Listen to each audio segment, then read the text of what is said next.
Well, welcome, ladies and gentlemen, to the TEC Gauntlet Season 1 powered by WD Black and AMD Ryzen Radeon. I'm your host, Assassin47, and joining me on the desk are these amazing two analysts, CA on my left and Universe on my right. What's up, guys? How are you doing? Really good, and I'm really excited for today's matchup, Tempest versus Force One. I'm sure it's going to be a really exciting set. And coming in from the earlier set today, I have really high expectations. So I'm just excited to get going, man. That's right. I mean, let's take a quick look at today's matchup. So the first half was pretty interesting, and I guess CA, you definitely love that specific game as well, Yeah. correct? Team Valor versus Insignia, and I guess that kind of went the distance all the way to map number 3 as well. So I'm expecting something similar for the second half of the day as well, which is going to be Force One Esports versus Tempest, which we are going to be starting off with for now. So, what do you two gentlemen think? Force One Esports versus Tempest. Um, I think that it's gonna be a hell of a match coming in today because we saw Force One last time. They had their hands full with Simple actually. It went to a third map against Simple as well, and they had a little bit of work cut out for them. But in the end, Force One just coming on to their basics and just pushing it over the line for themselves. And on the other end, we have Tempest, who quite literally surprised almost everybody when they were watching that match against Global Esports because they exploited that judge meta. And if we are to play split again today, or any map for that matter, I don't think they're gonna let it go. They're gonna put on the show for us. Yeah, definitely. I mean, Tempest they kind of had a hard time the last time they played off in the TEC Gauntlet season number 1, and I guess Tempest they are gonna try and look for some redemption, try and get some points back, and make their way up the ladder as well. See, what do you think after that specific defeat? What exactly is sort of gonna be like the strategy for Tempest as well against this specific match? I mean, it feels like Tempest got all the big weights in the group just at the starting global and now Force One Esports. Definitely not an easy draw, but as you said, like they put up a pretty good performance against Global Esports using that judge going some distance, but not all the way, not able to pick up a map. So today against Force One, they're gonna look to try to get some of that momentum. Be like, hey, you know what? We arguably finished our match against the toughest opponent of the group. Now here's where we can start really trying to get the wins on the board, get those points online because it's very important. As you can see, almost no, not almost every single team in Group A, with the exception of Tempest, has at least 1 point. So they need that at least the map today to make sure they're on par with the rest of the teams.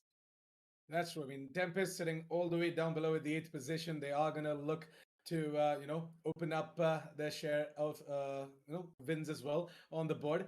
And I guess against Force One Esports, things are not gonna be easy. Correct, gentlemen? And we definitely are going to be talking a lot more about the match, but let's quickly take a look at the MVP standings for the specific group. And it truly looks like that we have got a couple of incredible players right up there. We're going to be seeing Cactus, Ghost, Marzel, and Paradox. So, quick reviews on the MVP standings, gentlemen, starting with you here.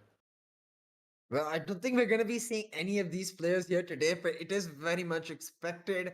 Cactus, I think, is the biggest surprise for me, but I do think Fangs have played an extra match over the other teams. So we will see that come through. But still, the fact that he's got 3 MVPs already with a pretty good ACS 288, I think he's one of the outstanding performers for Fangs and one that has really surprised a lot of people coming into this group. I'm excited to see how well he's able to continue this form, maintain his position on top of the MVP leaderboard. And I guess, we did see a lot of switch ups happening in this specific MVP standings as well. The last time we saw the MVP standing, it was actually Paradox leading with, I guess, 64 kills or something like that, right? At the start of the week. Yep. So now it has all come to a bit of a, dogfight as well. And everyone is just hitting some nutty shots left, right, and center. So, Universe, what do you think about the specific MVP standings? I think right now, as we can see, this is clearly being dominated by Group B, and I think there's going to be we want to see a little bit more come out of Group A. The teams in Group A need to probably step up, although they are not competing with Group B currently, but they will be competing against them on playoffs. And this just shows to go, if Group B have a whole lot of players coming in from that side to the playoffs, then it looks like they're going to have the player advantage because they have the powerhouses over there. They've got Ghost, who on the other side is just going mad in every single game he's playing. They got Cactus if Team Fangs make it to the top 4, and they've even got Velocity, Marcel, and every single person on the Group B is doing a lot of work over there. And I think it's time for Group A, especially Force One now, as they have a match today as well, to step it up and get some players on that board. But then, hey, it is a team game. So whether or not you're on the MVP standing, all that matters in the end is whether you get that W. Well, that's true. Let's quickly take a look at the team profiles as well, as we are on the topic of teams and overall how exactly they're doing as well. So let's take a quick look at the roster so that our audience as well, who might be new to hearing out these couple of incredible players on the server as well, might just get a little bit of an idea as to what exactly is the roster coming out from both of these teams. So starting off from the side of Force One Esports, we've got Scar God, RVK. Then we have got obviously the star player Rafa, who exactly has a lot of fans, by the way, and have crowded themselves in the chat as well, spamming Rafa OP. What do you gentlemen think about this specific roster, and how exactly are they gonna go ahead and put up their work out there against Tempest? Well, I think Force One is one of the top teams, like the teams that is naturally expected to qualify out of this group and therefore carry a lot of expectations with them. For them, like I think this matchup is about showing that the level of like couple of inconsistency issues that we saw against Team Simple doesn't happen again. They need to try and go for that too, especially make sure that they don't give away even a single map because every map is a point and every point is a threat to your own qualification as the team just starts to ramp up and challenge the group standings in general. As you said, like First One, a team filled with firepower, Rafa and Knight Rider, both of these duelists, anyone can end up 1v5ing around. So I want to see that firepower especially stand out today, see if they can make a mark on this matchup. Well, same question to you as well, What do you think about the specific lineup, and what are you expecting out of the specific match? I think Force One definitely should go ahead and get this. I don't think it's going to be an easy match, 2-0, but they're definitely going to be trying for that 2-0. Might go up to a 13-10, 13-11 scoreline if Tempest put on something of a show that like we've seen them do it before against Global Esports.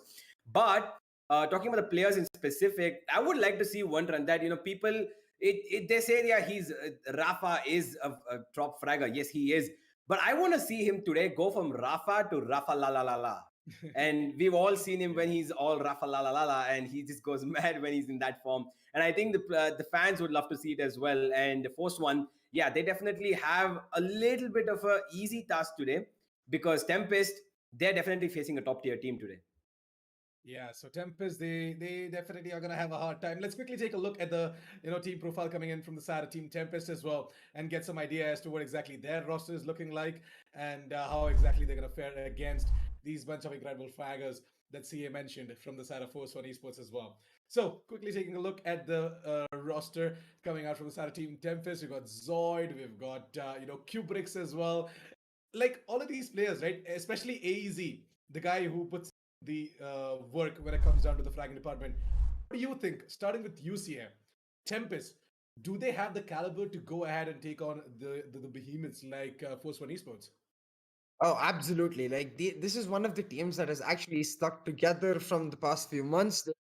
sort of, I think, refine their strategies while maintaining their identity, which is the raw firepower they have in players like Zoid or AEZ. And that's what I'm looking at to really come through to break down the tactical approach that F1 generally brings to the table. Tempests are going to have to be chaos inhibited. Like they need to make sure to insert like small knives into the armor of F1, that is, to try and break it down as a whole. And I think Tempest definitely have the capability to do it. It's just a question of will they be able to get off to a strong start and continue it, or will they be doing it in more of that comeback fashion the way it was in global esports? If they are able to do the former, then they put themselves in an amazing position to at least get a map, if not win the entire series.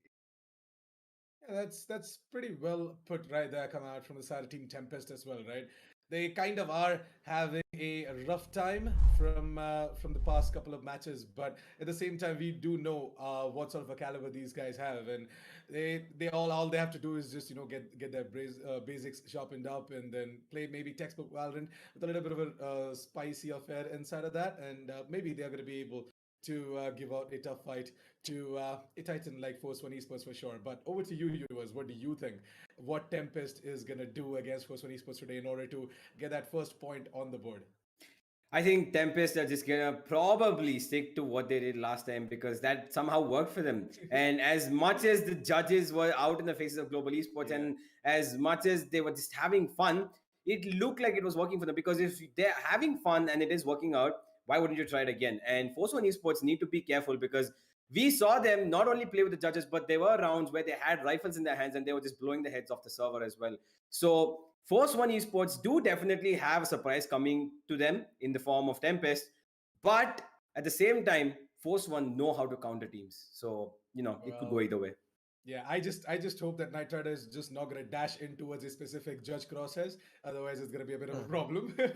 But yeah, that aside, right? We are expecting Tempest to pull some sort of an ace up their sleeves as well. So really looking forward to that. Tempest versus Force One Esports is gonna be a hot affair. But at the same time, if Tempest are not gonna be able to eke out multiple rounds on their in their specific side as well, then it's gonna be trouble brewing for them. And Force One Esports, on the other hand, we all know what they do once they get their momentum rolling as well. So yeah, really, it's an unpredictable affair, but at the same time, I guess you guys have got more and more stats that might just solidify the prediction a little bit more. But it all just comes down to the map veto as well, right? So let's take a quick look at the map veto as to what exactly are going to be the three maps that are going to be played by both of these teams. Starting with UCA, what do you think about this? Map one picked by Force One being this map of split, it just makes it that much more exciting because we saw what Tempest was able to do with their own style of play down over in the map against Global Esports. This is like Force One Esports throwing down a gauntlet, being like, you know what?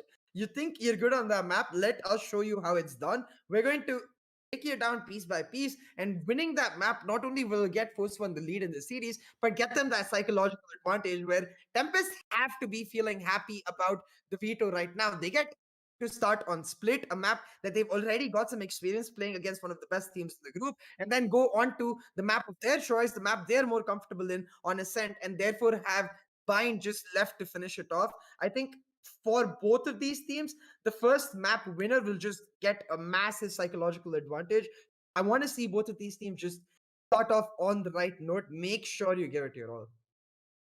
Well, what do you think, Universe, about this specific map veto, and what are your thoughts on this? I completely agree with CA. That map of split is going to be absolutely crazy to watch because I don't exactly know what Force One were thinking when they chose split. I would have thought maybe they would have gone for the first pick of Ascent and sorry, they would have banned split right up front. But looks like they're going to play into the ballpark of Tempest over here, and it's going to be very, very interesting. And not just interesting, gentlemen, it's going to be an entertaining match to watch as well. And the psychological advantage, CA, absolutely agree with you because the minute someone wins the first map, they definitely have this advantage of going up with the confidence that they have and also thinking that, you know what, even if we go back a few rounds, it's all right, we can make it up. And that I think is going to play a huge favor to the team that wins the first map. Well, to be honest, after seeing that split in there as well, I kind of am having a little bit of a goosebump moment myself, because the last time I heard Universe screaming his throat out was when Tempest, they went ahead and pulled out their judges. So really looking forward to seeing that once again, and I'm hoping that Tempest are gonna put on a very very entertaining show for all of us, for the audience as well. And a huge shout out to our sponsors, WD Black, AMD, Ryzen, for making this specific tournament possible. Check out all the links down in the description below. Buy some like WD Black and AMD products, and get yourselves some worthy upgrade in your system. But at the same time, let's quickly take a look at the team interviews, and you guys are gonna get a lot more idea as to how exactly both of these teams, are gonna fare against each other.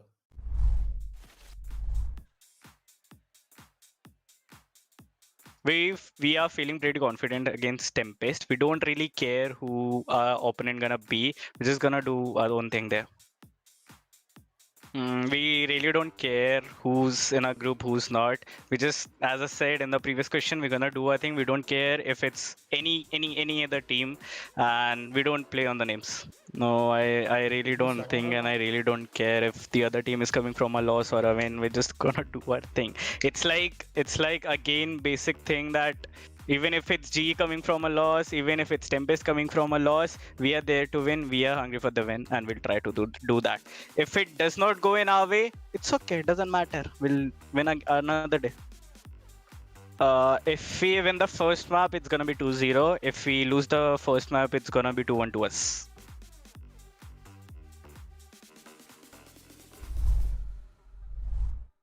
Well, that was one handsome boy right there, Mr. Scargod, giving out his fair of Q&A as well. And I guess with that, right, we can quickly take on Tempest his opinion on how exactly they are going to fare against Team Force 20 Esports as well. So over towards Team Tempest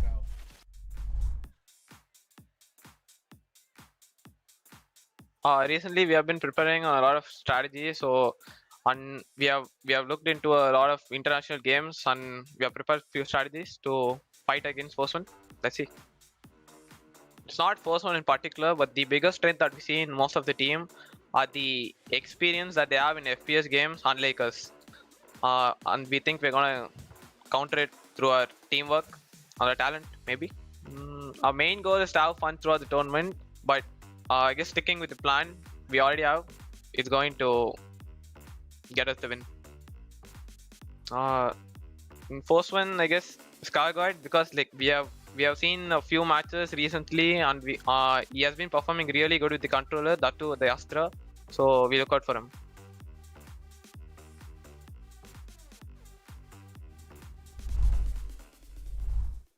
Well, that was AZ from the side of Team Tempest giving out his opinions on who exactly is he gonna be, facing against Team Force One Esports, and who he thinks is gonna be a little bit of a threat as well in Force One Esports. Well, that was definitely a lot insightful, and I guess both of these teams are gonna have a lot of fun facing off against each other, and I guess maybe our video editors are going to have a lot of fun as well at the end of this specific match, because maybe we might just get ourselves a lot of interesting clips. But yeah, let's take a quick look at the player spotlight now on who exactly is that specific player coming out from both the sides who's going to stand out today and who has stood out before as well. So starting off with, I guess, Team Force One Esports, we are going to be seeing Scargod, the guy who we did see in the interview as well, with 39 kills, 40 deaths, 17 assists, and an ACS of 180. So, gentlemen, I need your reviews starting from Sierra. What do you think? I mean, Scarguard is the ideal Astra player, the ideal support player, really. That a team like Force One needs, with players like Rafa and Knight Rider, making sure to set up those duelists for those entry frags, making sure to help them get their advantageous engagements. The stats don't necessarily speak to the caliber of the impact he's able to get with the utility that Astra is really able to provide. And the fact that he's that consistent Astra player really lifts a burden off the team, and with respect to the meta, where you don't have to be worried about only having an Omen or not having an Astra player that is necessarily comfortable. So in terms of impact, I think that's where Scargod shines for the team. Well, what do you think about Scargod Universe? I think Skargod has absolutely shown how he's not all about that talk, but he can also play on the battlefield as well. He has the raw aim with that Vandal. He just taps heads like it's nothing. And this guy is just doing wonders for his team right now, playing that Astra role. The smokes and the gravity pulls, the stuns, and the cosmic divide. He knows exactly where to place them. He knows exactly how to place them, when to play it for his team the best, and when to play it for himself the best. Skargod is definitely going to be a threat, and it's going to be interesting to see whether he's going to get tilted by the tactics that TEMPEST put out. Yeah, I mean, I'm definitely sure that Tempest, after that specific loss against, loss against global esports, they are gonna have a little bit of a problem, and then they're gonna prepare their strat books as well for the specific game against Force One Esports. Now, I guess we can quickly jump straight in towards Team Tempest's player spotlight as well and see who exactly is gonna be that player that is gonna stand out today. And once again, it's going to be easy. What is it? Is it like the controller versus controller situation here between both of these teams? Yeah, I guess we're just comparing the similar roles on both of the teams, and we got the interviews for the same as well. It's really interesting directly comparing those roles, because now you see on AZ, despite the fact that his team was the one that lost it out as compared to Skargos' team that won it, the stats are more in the favor of AZ, and I think this speaks a lot to his past as that duelist player. So with AZ, you'll get to see a lot more explosive Astra plays, him working as an ideal anchor where he's actually able to use his utility not just for his team but also for himself to facilitate these many advantages and work into the style that Tempest really prefers, that chaotic, like individual, brilliant style that they almost got to show off perfectly against global esports, and will hope to convert that almost into a definite today. Hopefully pick up a map, maybe the series for themselves. Well, Universe, what are your thoughts on this specific star player from the side of Team Tempest that is AZ? The spotlight isn't on him for the first time, Assassin, and he's just shown it the last match as well that he deserves to be in the spotlight, definitely. We did not see the Viper come out of him last time, but if it does come around this time, we've seen him be potent with that Viper agent, and it would be really interesting to see how he utilizes, whether he's going to have some weird lineups, or he's going to have some crazy walls that allow him to get some close angles so that the judge can sneak into those angles and get some close kills.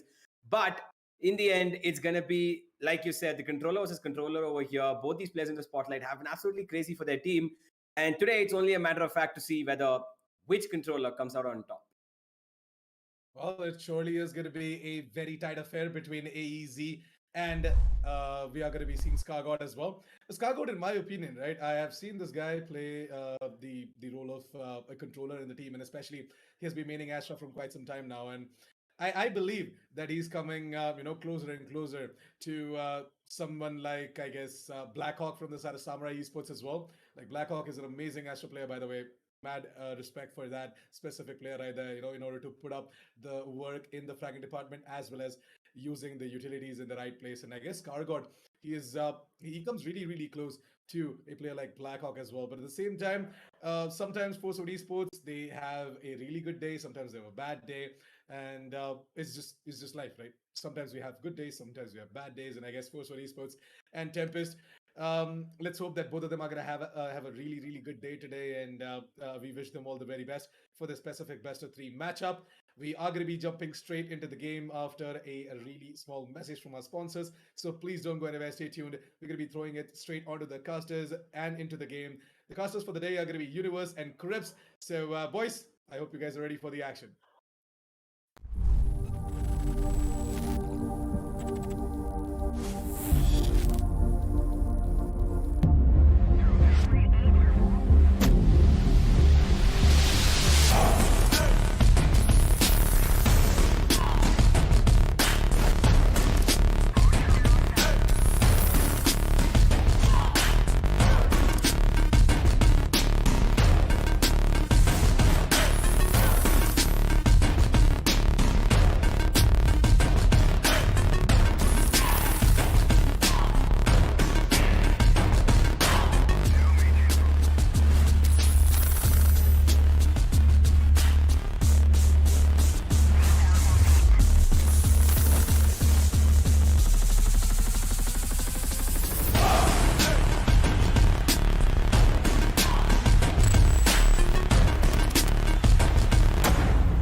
Hey guys, welcome to TEC Gauntlet. You guys have just seen the analyst desk.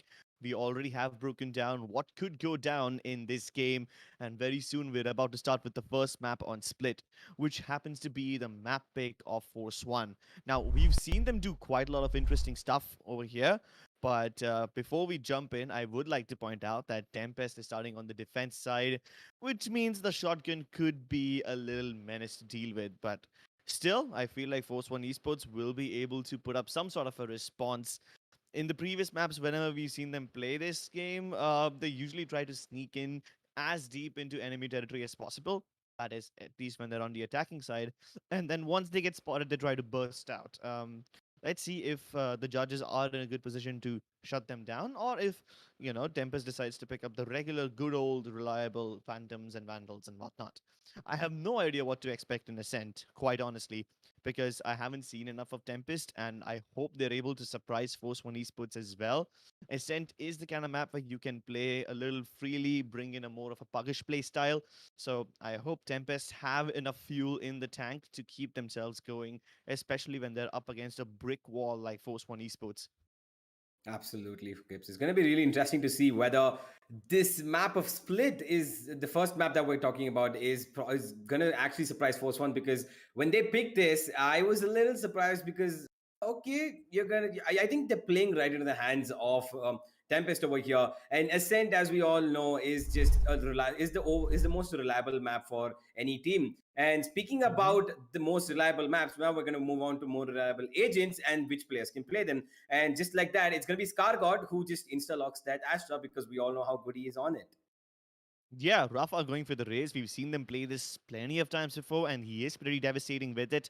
RVK with a standard Cypher, just like always. No surprises over there. I tried it on Jet, but Shivi has picked up a Breach instead. So hopefully the Breach can throw in a little curveball and make Tempest people a little uncomfortable.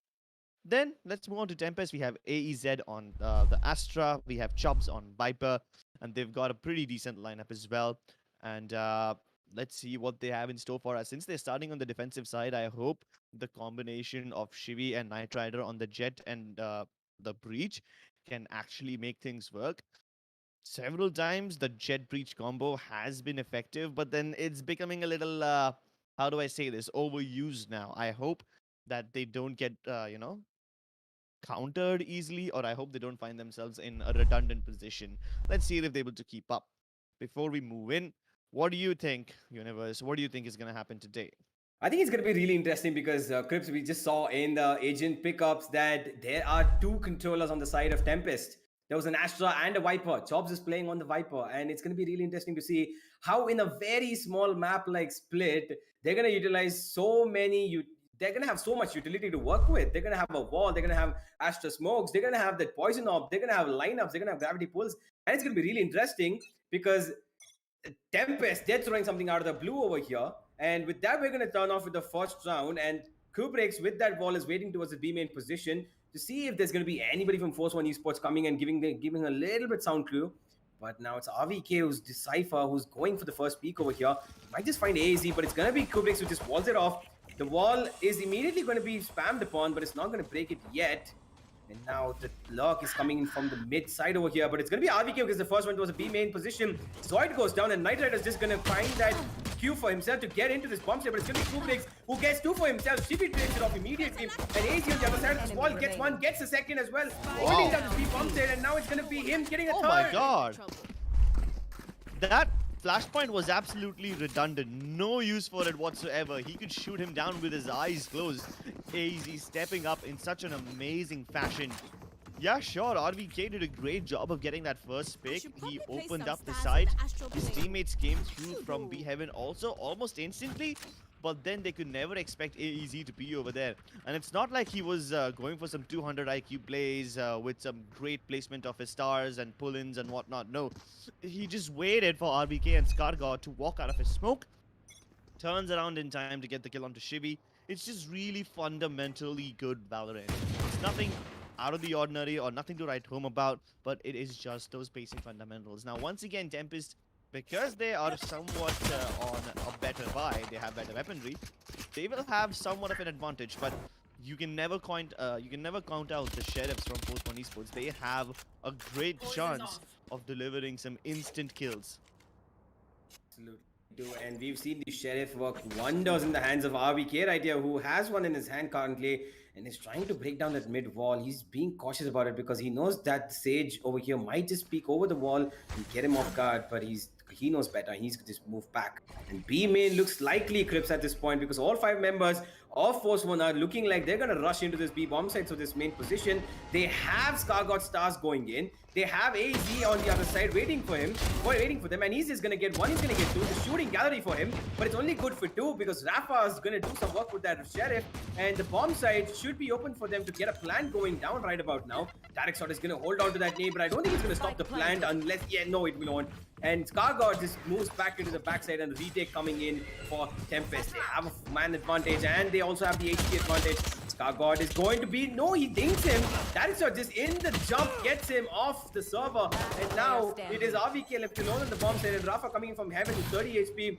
He's not going to be able to do anything here, but okay, Rafa gets 1 though. That's going to work in his favor, but the bomb has already been defused and he just gets taken down by direct shot in the end. And not too shabby of a round for Tempest. They could have probably saved another weapon, but Rafa, too good with that Sheriff, isn't he? Yeah, he is pretty good. And I feel like Force 1 Esports did a good enough job in this round. They just wanted the plant. They wanted that extra money. He got a couple of kills. It wasn't too many, but hey, it gets the job done.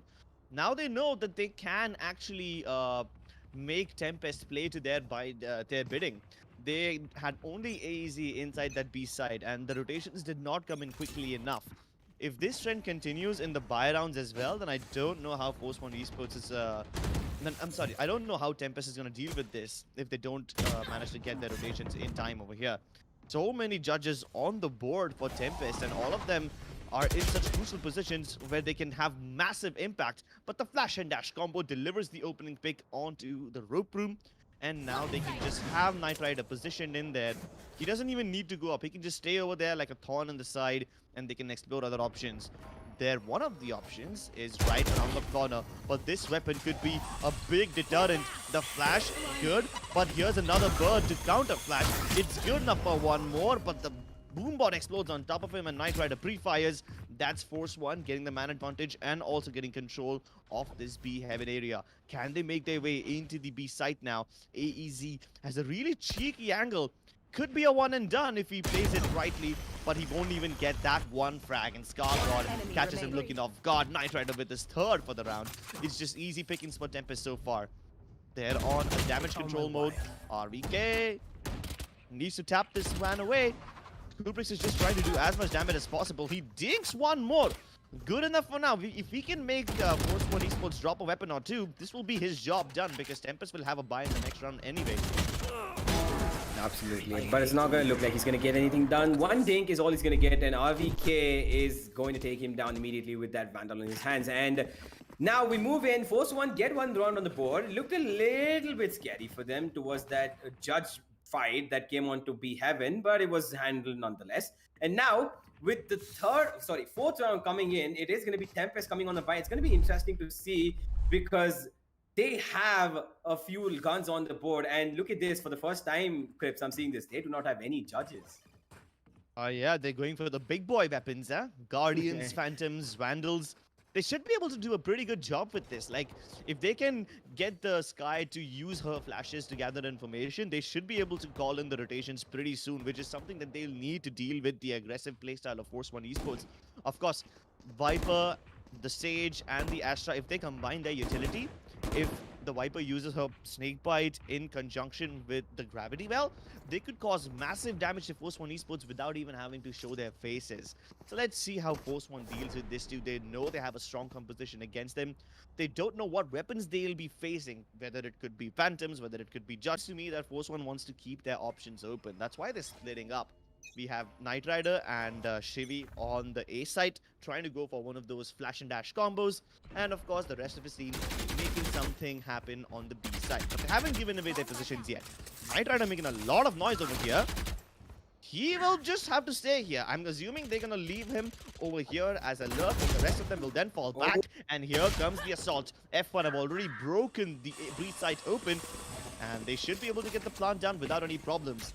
Now, poor Jet, who was supposed to be the lurk, unfortunately won't be seeing any action, but that's just good news for them. Absolutely, and now Tempest have to hold back these weapons into their hands, because I'm pretty sure they do not want to lose this, because the next round is definitely going to hurt them a lot if they do not have these weapons in their hands. And as we know, on Split, if you do not have the weaponry that you require to take these long-range fights, that is B main and A main, it's going to be really difficult to hold off these sites, because then the enemy is just going to rush into your face, and you're going to have to take close-range fights that you cannot take you on not going to be favorable unless you have a shotgun like Judge, which Tempest are known to use. But at this point, it's just going to be a hunt that is going down over here. Direct shot is definitely going to spot one. Our God is going to get taken on. Kublix finds another. A few weapons being dropped in the side of F1, but it's going to be Knight Rider who gets one in return, and Direct shot whiffing a few shots down to 16 HP is going to be able to save off this Phantom. Yeah, both of them missing a couple of shots did make up for a little bit of comedy over there. But that's all right. Both of them managed to walk away with their weapons. They still have a little bit of weaponry advantage, so I guess they'll take that. I still think that F1 Esports have a lot that they have yet to show us. So far, we've seen them do mid plus B combos in the first two rounds. This time they went for a fake. They sent Knight Rider up on top of A ramp, and the rest of them burst out of B. It won't be the same case this time though, as they are committing to this A side. Dash right into the cloudburst. Can he find anyone? Even Rafa tries to jump inside and picks off Joms mid-air. Brute forcing their way into the A side, and they've got control. No response from Tempest yet. Nothing here coming in from them. They're gonna have to hold this back again, and I'm pretty sure they're gonna try for some exit frags again over here to drop some weapons, but that's all they're gonna be able to do. RVK holding on to this position, waiting for that wall to go down so he can get a peek and get a few kills himself. But Knight Rider is already pushed up towards the defender side, and he's gonna get one and back off immediately. And now players are falling left and right for Tempest. And just like that, it's gonna be Force One who's gonna have to force this round out of their hands. RVK gets another, and now the last man left AZ on 9 HP. With the Sheriff is tucked into this corner where he has nowhere to run, nowhere to hide. He's just gonna have to wait for his demise, and that's what he's gonna get served on a platter. The best part about this round is the fact that Force One managed to keep all their players alive. No economic damage dealt by Tempest, which was their only objective in this round. Like, they were gonna lose it, that was obvious, but they could have at least dropped a couple of weapons, maybe stolen one away as well, but none of that happened. So Force One Esports, now their economy is going to be looking really, really good. Most of their players are above the $4,000 mark, with Shivi and Knight Rider even approaching the $8,000 mark. So that's how rich they are.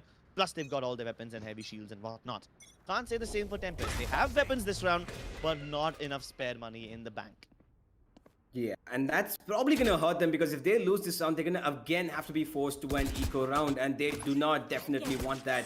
And it's going to be Force One who are going to have to play into their hands right now, because they have the advantage currently of the economy, and they're going to have to make this a little bit more harder for Tempest. Tempest holding down towards his mid position will be a little difficult for them. They're going to have to hold down a Force One that are looking pretty confident at this point. Now it's going to be Shivi. He's flashing out a few angles. He's trying to clear it out completely and takes ropes control for his team. Knight Rider right there to support him. He's gonna look to move down to his opposition, but he expects somebody sitting there, and he's right in doing so. Easy is gonna wait for this jump to come down, retrieves back a star, and now it's gonna be Knight Rider who's gonna be the first point of contact. It's gonna be Shivi. They're gonna double jump. Okay, so Nice. that just works for them, I guess. That's a really nice double jump over here. And it's gonna be Knight Rider who just goes back and gets another kill. And Rafa with the showstopper gets chops in another succession. And now the B side is open for play. And again, Tempest are on the back lines. They're just being forced off 30 again and seconds again. Clips, aren't they? Spike Yeah, planted. they've been forced off again and again, and they are being forced to not only give up the sides, but also play these uncomfortable angles, which Force One wants them to. I think the round is pretty much done and dusted. You fought There's well. just gonna be a couple of exit frags, or maybe someone trying to steal a Last weapon player or two, standing. and whatever. So in my opinion, the round is basically done and dusted, except for Zoid just trying to save his gun. So while we have the time, let me talk about something which I think has been going on and might go on for even more rounds. In the first few rounds, F1, they went for full-on commitment. They threw in one little fake in the third round, or the fourth round, I guess. And since that round, we have Tempest playing very, very passively. They realize that what Force One is doing is walk into the rope room and then leave a player over there, and then they explore their options. As a Yeah. result, because they want to deal with Knight Rider, who's able to get into rope room every time, they had two players positioned over there this time. And this takes away all their men from the other parts of the map, leaving it a lot more vulnerable, because they're just so Absolutely. focused on stopping them from getting mid-vent control. And that's exactly what Force One want them to do. They want Tempest to focus all their attention on the rope room and leave all the other parts of the map vulnerable. And this time, I can't even blame Tempest. Like, they had a decent defense over there. But then, if you get double jump like that, there's really not much that you can do. Like, you had your teammate, the Sage, up there to help you out. But if Kubrick's jumped down there to get the trade, he would have been at a disadvantage. Sorry, my bad. He would have been at a disadvantage. So, Absolutely. yeah, Force One Esports playing this down to the T. They're not making any mistakes, and they're forcing Tempest to make these errors. I'm not sure how much longer Tempest can afford to keep giving Fun Esports all this control. Yeah, and looks like the one thing that they're not doing right now, Crips, is that I'm noticing that the Sage is actually just walling off B main every time, which Yeah. a wall that can be used towards that mid position to hold off Force One for a bit so that they do not immediately rush into rope room and the control that they've been getting, like you said. And I would like to see them take that approach. Maybe they should be reconsidering it in this timeout that they've got. That, you know what, we should switch up a few positions. We know it's not working for us currently. And we need to get a little bit of more mid control, I guess, and not let Force One dominate us the way they are dominating in the mid. And if they do that, I think they might get a little bit more, map control in terms of how they hold on that mid position. Because after that wall coming up in mid, Force One are not going to know how many players are playing around that wall. There could be one in B heaven, there could be one sitting in ropes, and that unpredictability for them should hold them back for a bit at least, and tell them, okay, you know what, we need to respect these guys in the mid position and play a little bit, tread lightly. Yeah, especially if you add the risk of judges being around the corner, that makes things even more daunting for the side of Force One. I believe the only reason they're not putting down that mid wall is because they think that, oh, they just gotta, walk out of mid, break it right at the start, and that's like $400 down the drain. That's probably why they're not putting up the wall on mid just yet. And they don't even wall off any part of the map right at the start. They wait for some footsteps, they wait for some sort of a sound cue, and then they commit the barrier rob. Yeah. I mean, I don't know what will happen if they start putting up the wall on mid right at the start, but hey, it's worth a try. Better than just giving away so much control to Force One Esports. And this time, instead of putting up the wall, they are actually very tempted to have their players push in. We have Darisot holding a very cheeky angle, should be able to drop down and sneak over there behind that wooden boxes. Also has, no, wait, he doesn't have any backup. Shivi needs to jiggle peek and be very careful about this. He gets double peek. No way Darisot was winning that fight. Absolutely not. And now it's going to be again the mid control coming in the favor of Force One, but it's going to be Chubbs who should be having to say something about that matter if they do push up to this B heaven side. He has a judge in his hand. We've seen him play this weapon in the previous matches. Could be difficult, but he gets spotted out. The Cypher ultimate is just going to push him all the way back towards the defender spawn in B heaven. And now it is going to be Force One Esports again coming towards his B side. Tempest are trying to hold off as much as they can, but they do not have utility, nor do they have the weaponry to do so. And it's just a matter of time that Force One just force their way into this bomb site and get a plant and get this round as well. But you gotta appreciate the flash from Zoid. He threw in that guiding light to help Jobs get out of that cheeky corner that he was holding. If he got revealed over there, he'd have certainly been a dead man. Rafa walking right into the crosshair of Zoid. What a wonderful shot. That's something that he won't forget for a long time to come. RVK flicks onto Kubri. He wasn't even looking in this general direction. And Jimmy, being the lurk over there, will be finally facing the wrath of the judge. He should have been able to stop them over there because he had an off angle. But that's what happens when you get too close to the boom boom shotguns. Both of them coming down from the mid vent. RBK ready to pre-fire. The gravity well also helps him out quite a lot. Maybe the Seekers can find the remaining players of F1, but their crossfires are just a bit too strong at this point, and RBK will never let anyone through. Same goes for Knight Rider. 2-5 lead, and F1 Esports are pretty comfortable. Absolutely. They should be feeling good about themselves right now, because although that round looked like it was about to go off with that first kill coming onto Rafa, and that one more kill coming in the mid position where Shivi completely got off guard by that judge, but Chobs was immediately neutered by this RVK's Phantom, and it is just very, very interesting to see how Force One are they're getting control every single where. They're just making sure that you know what, the map is ours. We're going to play into their hands. They're not going to have any angle to peek us properly because we're just going to get there first and take their heads off. Yeah. Also, the way Rafa was able to use that satchel and get into the B site, sure, he got deleted with the Sheriff. It was, by the way, a very disgusting shot. But hey, he managed to sell the fake. He got a free avenue for his team to get all the way into the A side without having any problems. RBK getting the kill on the Tempest makes things even harder. And keep in mind that he wasn't even looking to get a pick over here. He was just holding the angle. He was just hoping that somebody from the side of Tempest reveals themselves. And here comes the ultimate Tempest. Oh my goodness! How does he do this every time? First onto Rafa, this time onto Knight Rider. Jobs is so good. He has a big job to do though. But here's the problem. He isn't aware about the fact that two more people are coming in from the B garage area. The flash is just going to be so deadly. But finally, Jobs trades it back. He's been such an instrumental force in this defensive setup. Even though he was hit by that rolling thunder, even though he was flashed, he somehow turns around and gets those kills every time. And Tempest now, even with the revive, have a much more, advantage to make this round work. 2 versus 5 situation for Shivi, and they're gonna have to pull a rabbit out of the hat to work this one. Oh my god, they're gonna jump him all at the same time. Scargod really couldn't do anything, and F1 Shivi isn't even looking in the right direction. Jobs, the absolute MVP of this round. He's got 5 kills so far, 4 of which came in this round. And what a way to step up for your team. Against all odds, against all utility. He was getting slapped left, right, and center with that rolling thunder, with the flashes, and all sorts of utility being thrown at him, dumped at him literally. But he still stood tall. What a guy. What a round. Absolutely, Crips. I gotta agree with you because I genuinely do not know how this guy survived in that position over there. I swear, he got a grenade coming in his face. He got 2 players in front of him. He killed one of them off, and he just managed to crawl his way around, just sniggle here and there, so that he could escape those bullets and stay alive until the end of the round to get the clutch for his team. My goodness, that's one way to click mouse 1. Absolutely. I gotta agree. It's the most stylish way too.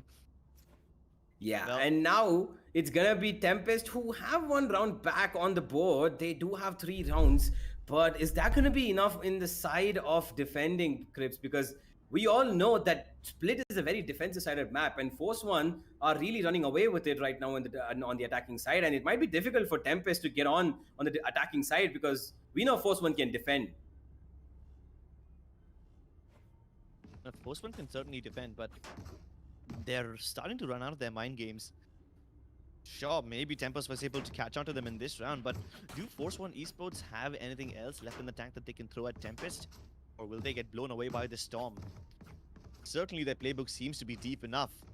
But how many more pages do they have in there? How many more times can they do innovation and still catch Tempest with their pants down? Could be a difficult question. Yeah, it definitely is a difficult question because we don't know whether or not it's going to be Force One getting a few more rounds on the board over here. They do definitely have the lead currently, and I'm pretty sure they would like to stick to that. But if Tempest can pull off another couple of rounds like what they did right now with the help of Chobs, with the heroics of Chobs that we just saw, and if the other players just chime in and get a few rounds themselves, then it's going to be really, really good for Tempest as well. Because going into the attacking half, it's not going to be easy because definitely they have a disadvantage going over here right now in their favor. They can cancel it as much as possible, but hey, in the end, Force One are definitely a force to be reckoned with. Oh, yes, they are. Yes, they definitely are.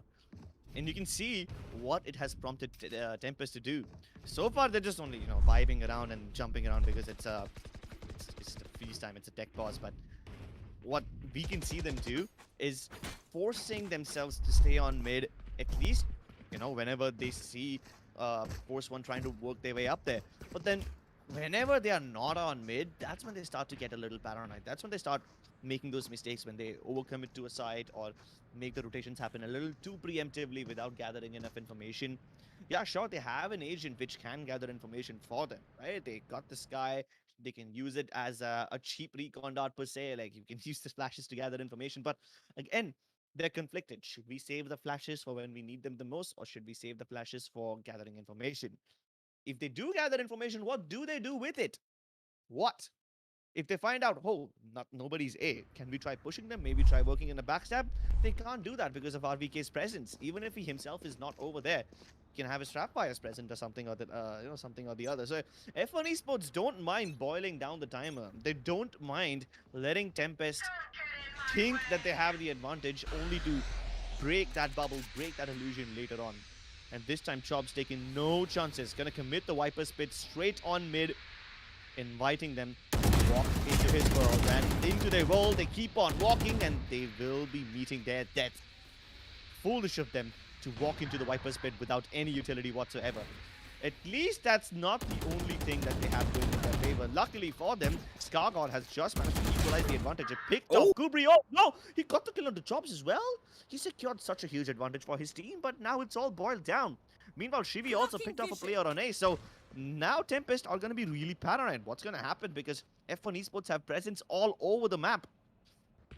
Yeah, it's going to be really difficult for them because that double kill coming from Skargod is all they needed. And now, I don't think Chop should have taken up that fight in mid. He did damage Skargod, he knew that, but it's not going to be enough because Skargod just takes him out. And now Zoid has a paramount position over here. He might just help his team get something, but he's going to get spotted out immediately. Night Rider knows he's there. And now AEC is stuck in a 1v3 with just a gun and a Cosmic Divide to his favor. 1 star, all that he has. And looks like he's already opting to go for the save. And the round is all and done with. Yeah, he's got a very expensive operator in his hands. Definitely wants to carry it forward in the next round. Didn't get to use much of it this time.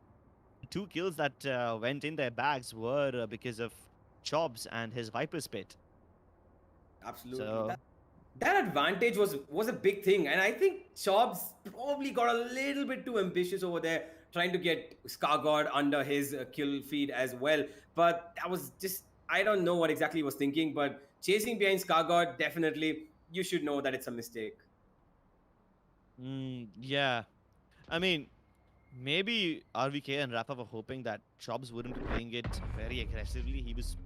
He expected him to probably hold an angle in one of those places like the wooden box or the steel box at the right-hand side, They didn't expect him to be out in the open like that. And they didn't have Shivi to help him out as well, right? So no suppressive utility to clear out a few angles. Even if they did clear out the angles, they never expected him to be out in the open. So good stuff by Chobs over there. Although I have no idea how Skargod managed to find Kubrick's over there through all that green goo. I mean, it's just like the saying goes, spray and pray. That's all he probably thought of at that point, and he just got it. I mean, we both know there's got to be something more to it than just that. This time, though, I am very, very nervous. Oh, denied! He had a judge, he had everything, but the boom bot, it denied AZ every element of surprise, and poor guy had no idea what just hit him. All the players peeked him at once. And now they've got the man advantage. They've got players all the way down, deep into screen. So much map control for Force One Esports. Groupie's desperately trying to fend off the players who are still on ramp, but it doesn't really matter. They've lost the side. The plant will come through any second now. They better just save their people, better just save their guns, and hope to go for a retake later on. The best that they can hope for is that Force One Esports overcommits, makes some mistakes, peeks them one by one or something of that sort. Because the amount of angles that Force One Esports have right now, there's no way they'll be able to clear it. Maybe that showstopper can change something, but does he want to commit it in this round? I don't think he would like to, because we can see him already backing off. And now Jobs again going for a little bit of an aggressive peek, gets punished for it. And Kubrick's left with the Spectre over here. He does have a wall, but he's not going to be using it. Shivi should... Okay, Shivi goes down though. Kubrick gets one. Kubrick gets another. Scargo takes a direct shot towards the defender side position. And now Kubrick's is just cut off over here. He might as well just give up his life, because he should be getting a lot of... Yeah, he has to give up his life. RVK takes him down, and now a little bit of money there in the bank. Tempest, but not enough to get a lot of rounds on the board, because Force One have definitely secured the victory in this half of this map at least, because they've gone up 7 and they definitely will go into the next half with having at least 2 rounds to their advantage, and that just might play out in their favor in the defending side. I still can't get over the fact how AZ had a boombot in his face, like he had no idea what was rolling towards him. And as soon as the bot spots him, bam, explodes in his face, no time to blow it open. And even if you do blow it open, all the other 4 players are just walking right towards you, and you don't have enough HP, you don't have any sense of bearing as to what's happening. And yeah, that's, again, very disastrous for them. This time, once again, Force One Esports are going for a fast push towards the A site, and Knight Rider's already deep into elbow. They've got the side all for themselves, but that Nebula going down right now means that AZ has a line of sight onto them. That is also holding very passive angles, hoping that somebody from F1 overcommits towards Heavens, but nah, they're not going to make that mistake. Shivi losing that duel. This could be problematic. Now F1 Esports can start getting pinched from both the sides, and they're going to have to be worried about getting assaulted from A main screens and the Heaven area. They've run out of their smokes, they've run out of all the suppressive utility to hold back the forces of Tempest, and all of them are going to pounce upon Skarkot. There's no way he could have made that happen. Knight Rider, though, still opposed to be reckoned with, and Rafa lines 2 of them up, but there's just too many men and too many bodies being thrown at him. There's not much that he could have done. Oh, Yeah. That's what happens when Force One Esports try to go for a repeat strategy. They did the exact same thing they did last round, but this time Tempest were prepared. Every time Force One Esports change something up, they do manage to catch F1. I'm sorry. Every time Force One changes something up, they do manage to catch Tempest off guard and, you know, looking like sitting ducks. But if they repeat the same stuff, then Tempest definitely has a response to it. So they know that Tempest can catch on quickly. They need to be more adaptive. They need to be fresh every round. Absolutely. They need to try something different, and they definitely got punished for what they did, the repeat of that same strategy. And that results in them moving on towards this B site. Now, again, they're moving towards the mid, they're moving towards the B main position, as you can see. Force One Esports changing it up a bit now, and the wall again towards his B main position. Viper wall is also available, and the judge in the hand of Chops is also here. Knight Rider pushing up towards mid. Not a very optimal angle for him to be peeking with the operator over here. The angle is pretty small. He could get picked up by direct shot over here. He's going to swing, but it's going to be Knight Rider who gets the better of him. He does get the dink, but it's not going to be enough, as Kubix is there to help him. He has a Spectre in his hand, but Rafa and Kubix are just going to trade off of each other, and that's just a cancellation of 1-1. And Jobs here towards the B main position is going to be waiting for these players of Force One to come in, and Knight Rider is going to be the first person to do that. He's having the operator in his hands, and he's going to try and peek as soon as the smoke dissipates. Shivi does have flashes to his utilization, and it's a 4v3 at this point. It is a man advantage for Force One Esports. They do have the neural theft available as well on the hands of RVK. The question is whether or not RVK is going to be using it this round, because these guys from Force One Esports might just push onto this B bomb side without any sort of information. The Seekers go out from Tempest instead. The ultimate being deployed by the other side, and now Knight Rider on the other side of the wall is by any moment... No, Chop just recovers within a few seconds of Knight Rider getting that peak. The worst part is Kubrick's died having the resurrection on him, so now they won't have the man advantage, and Chops did not have the optimal range on that judge. Lloyd is getting pinched from both the sides. He has to look Heaven, and he has to look to his name. The flash, good enough, but it doesn't stop Kubrick from getting the kill onto him.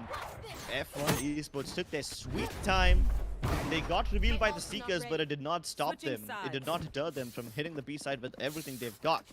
Shivy and his suppressive utility is just so annoying to deal with, especially with RVK sneaking in from mid. It was just a thorn in the side. Like, he did not even have to create impact. Simply him being there just made people like AZ and Zoid so paranoid about his presence that they were never able to focus completely on the B side. Just getting into their minds, eating them away from the inside. That's what F1 is doing. Yeah. And it looks like he's working out in their favor pretty well, because as soon as they got to know that they're going to get hit by both sides, AZ and Zoid did get 1 kill each, but in the end it was just not enough. That flash also was not enough. And now it is going to be an 8-4 scoreline that has been established.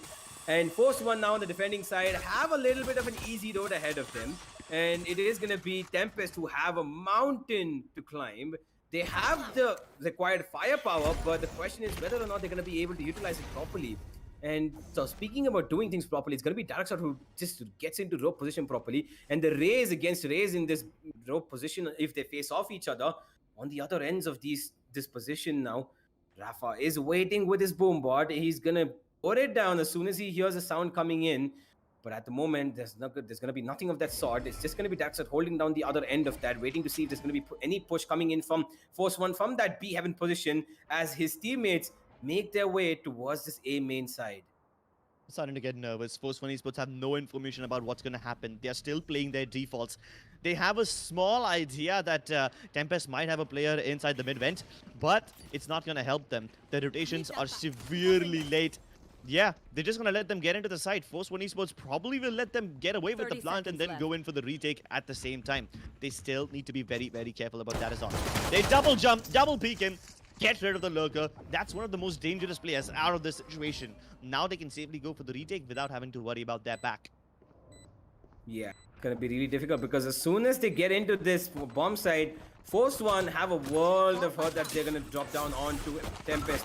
And Rafa knows exactly where Chops is. He drops that bomb and he boombot and he gets the information that he needs. And now they move in, but it's going to be Chops who trades off Rafa. But it's not going to matter because RVK and Skargod get trades in their favor. And there are just kills going back and forth for both of these teams. The 2v2 now, it's going to be Skargod and Cubics who get 1 each. And now in the 1v1, Skargod's just going to stick it. No, he's have to get off it. And now Kubrick is just playing this too good. He gets stacked down to 22 and Skargod, oh no, the reload comes in, but it doesn't matter because Skargod is going to get the kill. But the round instead goes in the hands of Tempest. Yeah, he knew he lost that round the moment the timer started ticking down a little faster. It was just so obvious that that Kubrick's over there was just playing to delay. He was just playing to buy some time. And even though they got the kill onto Datazog, who was supposed to be the most dangerous player in my opinion, they just couldn't clear out the site in time. Lots of trades happening, lots of shots exchanged, and when the dust settles, it boils down to a 1v1, but it also boils down the timer. They never had enough to work with. F1 Esports are going to have to pull something off again. They only got a bunch of classics. Just one sheriff onto RVK, that too probably because he doesn't have any utility on him. That's why he can afford it.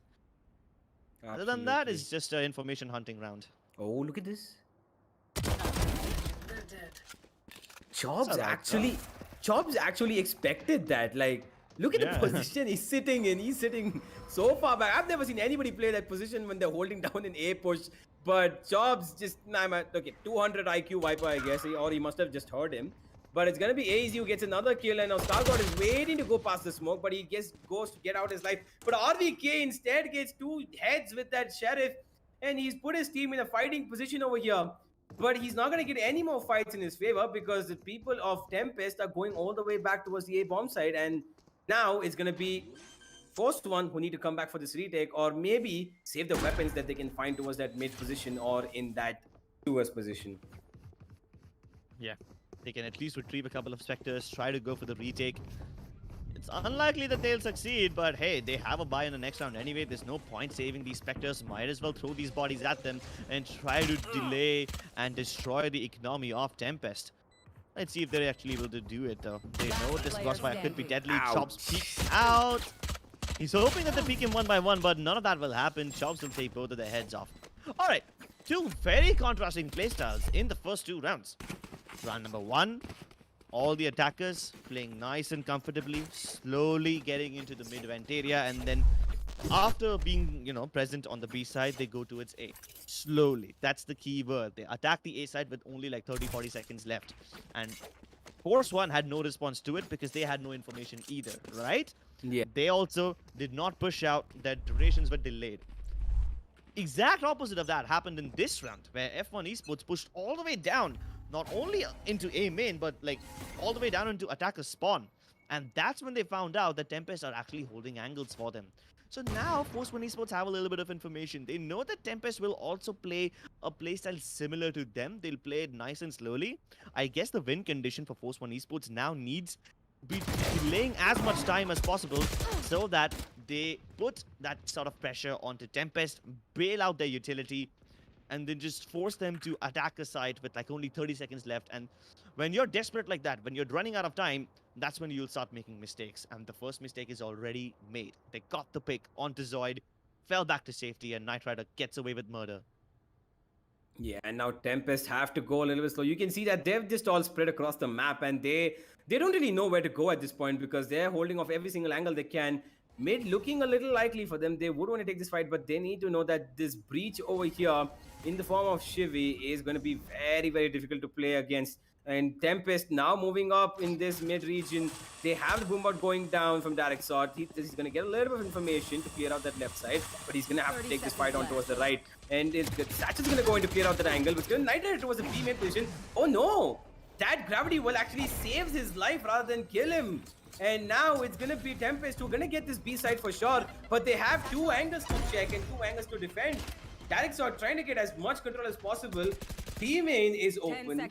There's going to be even the CT side push, the defender side push coming in, where Force One are just going to take their own sweet time.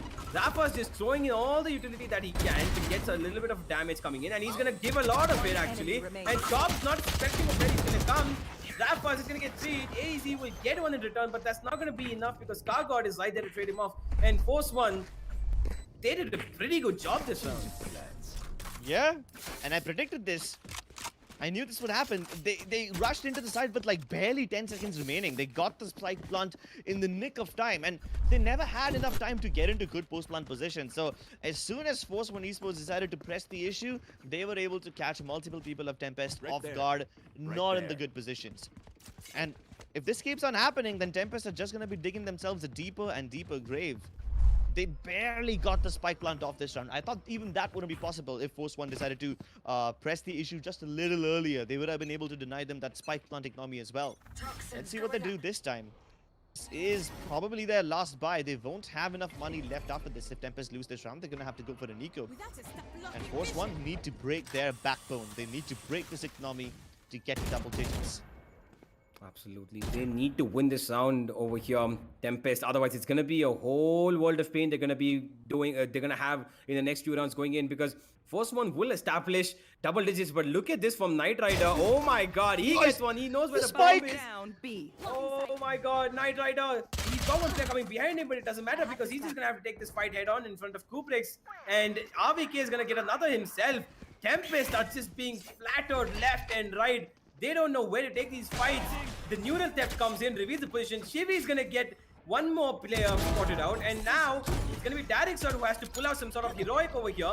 He gets one, puts down a nade, finds where Shivi is.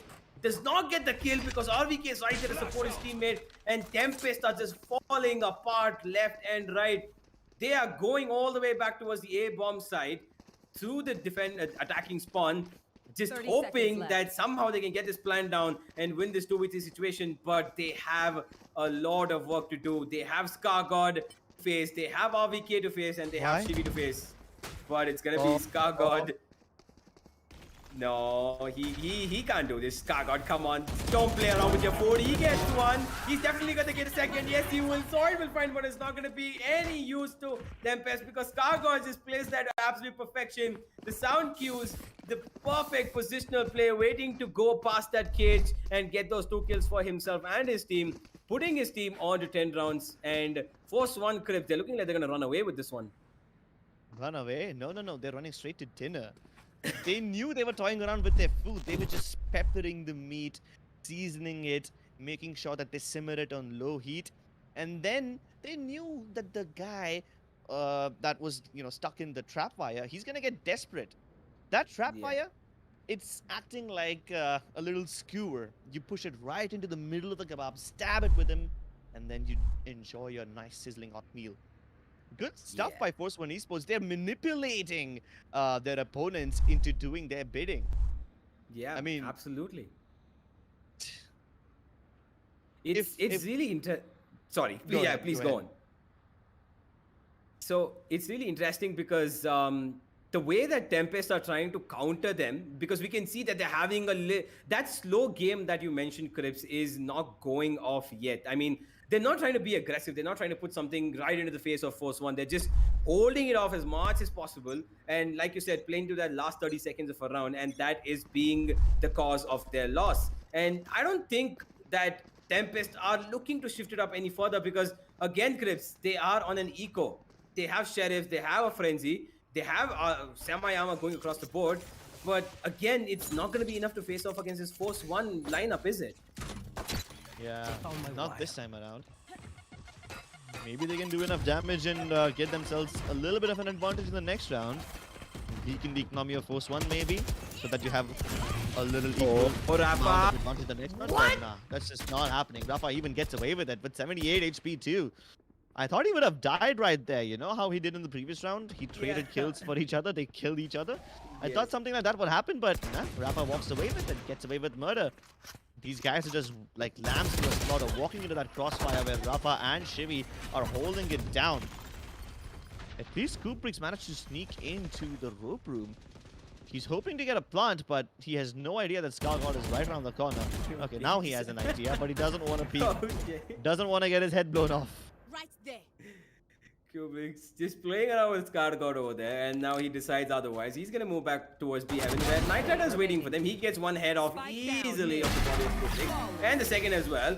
Knight Rider putting his team up on 11, I think that should be done and dusted for this map. What do you think, Chris? Well, not done and dusted. Certainly, no, not yet. I still think the Tempest have a little bit of storm inside them that they're just waiting to unleash. 4 ultimates, universe. Take a look at that. They've got the Seekers, they've got the Resurrection, the Viper's Pit, and the Cosmic Divide. If they can put up the Cosmic Divide and Seekers, they will not only have easy access to one of these bomb sites, but the Seekers will actually help them clear out the positions in which their enemies are hiding. If things go wrong, they can always resurrect, and if they get the spike down, the Viper's Pit can help them secure the round. They need to win this one. I've got your This is the last straw, and the Seekers have already been committed. The first straw has been dealt. They're gonna find out the positions of all these players in these staircases, and they're gonna force them back. They're clearing a pathway for themselves to get to the bomb site, but RVK in a very tricky position gets taken down by Zarazot. That allows him to get the showstopper online, but Shivi denies it! This could have been game-changing. If Zarazot got those 2 kills, this whole round would have been much more easier, but no. They're gonna have to rely on the Viper's Pit right now. Will they commit it? I think they should. They can't afford to let go of this one. But so far, Trobex is not in a position to get his Viper's Pit online. Now he's ready to go to the site. He had to go over there all the way from B main, delaying them so much. And now the Toxic Goo is online, but AZ from top, he's doing a good job. No! Void! His head was visible. Knight Rider will shoot that any day and twice on a Sunday. But I don't think Force 1 can challenge this now. Getting inside the Toxic Pit is just very, very annoying and difficult. They would much rather save their weapons. At one point, Force 1 Esports had a lot of money to spare. They could have gotten away with these rounds. They could have tried to go for the retake, and if it doesn't work, well, it doesn't work. They could have tried. But now, even their economy looks fragile. They can't afford to go for those risky plays. They're gonna back away. They're gonna respect this. And of course, they'll try to get the economy destroyed. 2 exit kills? Yeah. I'm kind of excited to see how much money they're left with. Oh my god, it's not enough. It's not enough. They just have barely enough to buy light shields and a gun, but they will be lacking utility. That's exactly what F1 wanted. Yeah. It's gonna be difficult for Tempest if they want to make a comeback happen over here, and they're definitely their economy not helping at the moment either. And The one thing about Force 1 right now is that they're in such a comfortable position, they can afford to lose a few rounds as well, and it's not going to matter much because they have that round lead from 11 to 7. They can probably lose maybe 2-3 rounds given, but I don't think they would want to, because at this point it's going to be Tempest who's just going to rush into this A side, switching up their play, but they have a world of players waiting for them. It's going to be Skargod who gets the first pick and the second, and Nitro is just going to chime into that. He gets another with his op, and now Chops, one is all you're going to get because Rafa is just going to rain down on you and get those 2 kills left. And now it's going to be match point that comes up for Force 1. And wow, that defense was absolutely solid. Can I get a Yeah, shot? almost impregnable. And you can see how much utility Tempest used to get inside as well. Like the Cosmic Divide was supposed to protect them from heaven. They also had the Nebula to protect themselves from anyone who might be hiding in screens. But Knight Rider doesn't get out. He stays in the site. He decides to fight. They even put the barrier up so that the guy inside that corner of the site doesn't have a chance to shoot them down. He doesn't have the favorable angle, but he still got it. It's just... they tried everything, man. If they can't make that round work, then they can make nothing work. And now they are down on the ground. F1 Esports standing over them, T-posing to assert dominance. And they should be able to finish the job right here. Unless Tempest pull off a miraculous equal round. Unlikely, but not impossible. Absolutely, not impossible at all. I mean, we've seen that Stinger work in wondrous ways. I mean, I've seen people who can kill off people almost from 40 meters away with that Stinger. I don't know how the hell that works. But when I use the Stinger and I'm sitting right in front of a head and I shoot it, I don't even give 1 damage, and I don't know how that gun works. So I just steer clear of it. But Kubrick somehow... Kubrick knows how to work it. Yeah, these rules don't apply to us. These guys are pros, much better than us. But hey, they got the kill onto Skargod as he was overextending out of A main, and now Tempest deletes Chevy. They've got 2 picks on 2 different parts of the map, which can be great, but Rafa wants to exact revenge. He knows that B should be clear, but little to his surprise, they're going to be assaulted him from behind. They know where Rafa is. They're trying to triple peek him, throwing bodies at them left, right, and center. But RBK comes in from behind, gets the trade. Luckily, Zoid has his wits about him. And they expect Knight Rider to come in from here. Like, they should be able to, right? 20 seconds left. They know where he is. They're going to try to fight him. And they need to run.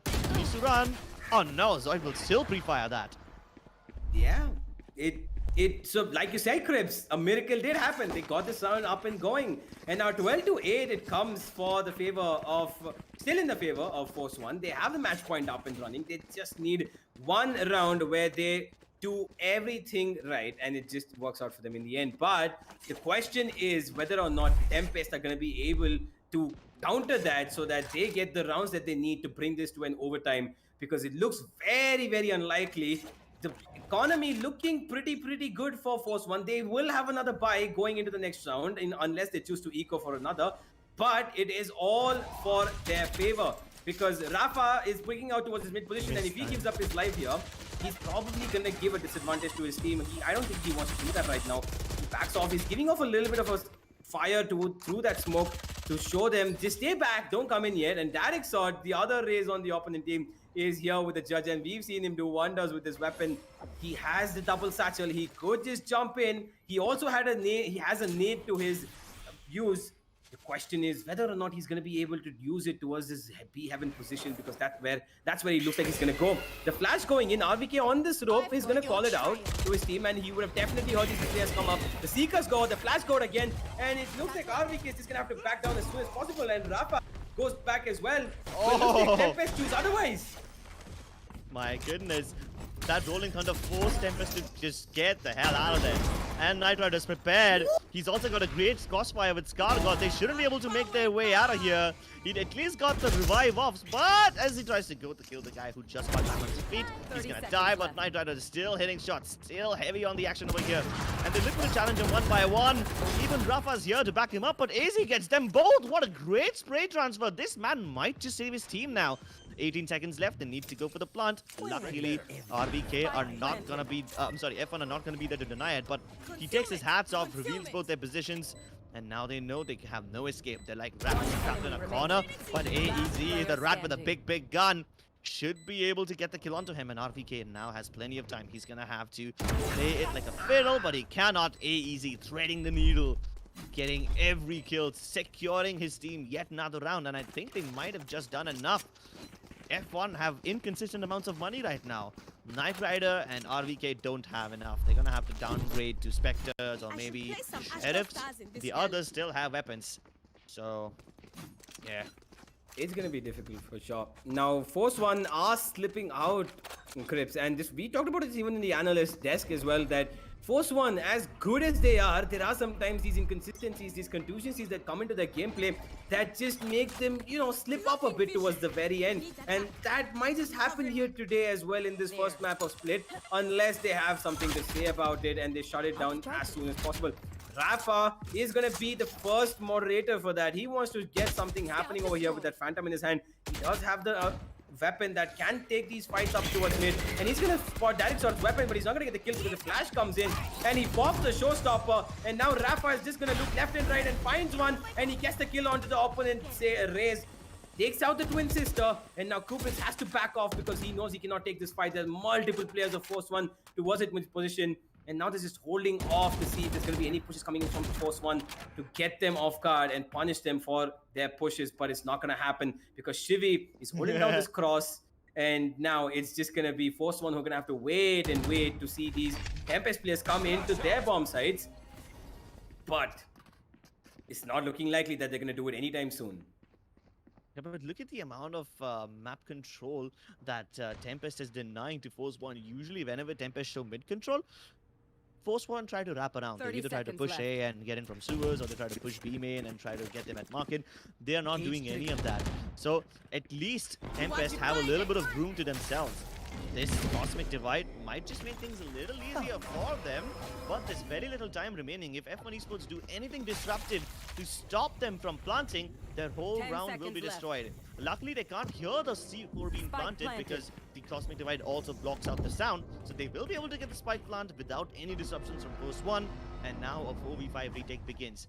They don't have the main advantage, but they have decent positions, decent crossfires, and good enough weaponry. They should be able to make this round work, and they must. If they don't, it's going to be the end. But RBK making things even harder. Kubrix is dead. 3v5. And Chobs can't help his teammates out because of the Nebula. He gets the gun to Stargod, but the crossfire has been denied. And Tempest Zoid doesn't even have his wits about it. Gets stunned, gets slated, and everyone peeks him. That's it. That's the end. Yeah, definitely. Force One Esports definitely played that round to absolute perfection. That retake coming in was really, really good. And I don't think Tempest knew what they were going to be facing up against today, but Force One definitely showed them. Had a few slip-ups towards the end. They lost a couple of rounds, but doesn't matter in the end because, hey, they got that W, and now it's 13-9, and map 1 goes in the favor of Force One Esports. The Tempest had a few win conditions for themselves that I mentioned right at the start. We knew that what F1 is going to try to do is delay Tempest for as long as possible, not give them the picks that they're looking for, not give them the map control that they're looking for, and just try to boil down time as much as possible. And it happens so many times. Tempest is getting into the site with like, 10 something seconds left. It's a very awkward thing to happen. To be able to put a spike down in like 10 seconds remaining. You're going to have to be desperate. And if F1 do anything to stop you over there, you're dead. You can't plant. And that's kind of the trend that we saw being repeated over and over again. The only thing that was working for Tempest was that F1 was letting them have the map control. They at least had that going in their favor. But somehow, even after having that advantage, even after having that map control, they could not translate it into success. This so many times stop the backstabs from RVK pushing A or anyone who was trying to get into the B main area. Yeah, a couple of times it did happen that Knight Rider was able to get into their mid area market, get the spike down, but he was immediately traded out, right? So that was like a one-off thing. Other than that, they stopped and discouraged F1 Esports from going for the backstabs already. And that technically on paper should have given them enough map room to work with, but they just could not utilize it properly. Yeah, unfortunately for them, they couldn't utilize it, but we're just going to have a quick recap of what just happened today as we're going to go to the match highlights of this first map of Split and see what exactly happened as we move in, before moving into the second map that is of Ascent. And Crips, I would just like you to take a small summary of through what happened and how Tempest can approach map 2, which is their own pick, and how can they win it? I guess playing a little more decisively. They have the map control. they forced Force One Esports to give it to them, which is a rare thing, by the way. Force One Esports do not let you just walk away with that easily. They somehow conditioned Force One into believing that playing passively is the best approach for them. But they got one part of their strategy right. They forced F1 to stay in their places. The second part is something that they could not implement, that is using the time in their favor and making sure that they have enough resources available to commit themselves in that retake situation, because they've been using so much utility just to get into the side. They have nothing left to hold off the retake. That is one thing where I think they went wrong. Maybe they can use the same approach in Ascent. They know what works for them. They know what doesn't work for them. Learn and hopefully get into a position where you can put up multiple rounds together in Ascent and start building up that economy and not having to go on so many ecos. Definitely. And the mistakes that they committed this time were just as you stated, that there were so many rounds where they had no proper buy coming in, and that's because of the inconsistency of the rounds that didn't come into their favor. One round went in their favor, and then they would immediately lose almost 2, 3, or 4 rounds, which was just all the much better for Force One Esports. Like right up in the beginning, they Force One up 5-2. There were a few rounds that went back into the favor of Tempest in this half, but it was in the end Force One who shut this half down on 8-4, getting that advantage. And in the end, it was just Force One who was just a little bit over the line that went up front and further to get this victory. And now they must definitely be feeling good about themselves, because going to this map 2, they should definitely have the psychological advantage over Tempest, won't they, Crips? Yeah, psychological advantage will always be present. Of course, I mean, that was always there. But I feel like F1 Esports still need to reassure to themselves that they can make the plays they want.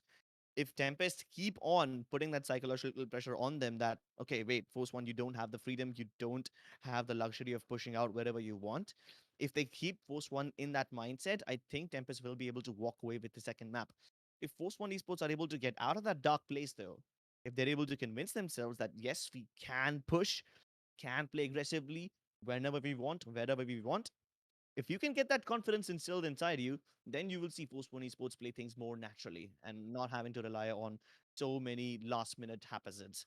Either way, the second map will be starting soon, ladies and gentlemen. But before we get into that, we're going to take a small, tiny break. We'll be back soon, so don't go anywhere.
Welcome back, ladies and gentlemen, to TEC Gauntlet Season 1. My name is Crips, and with me is Universe.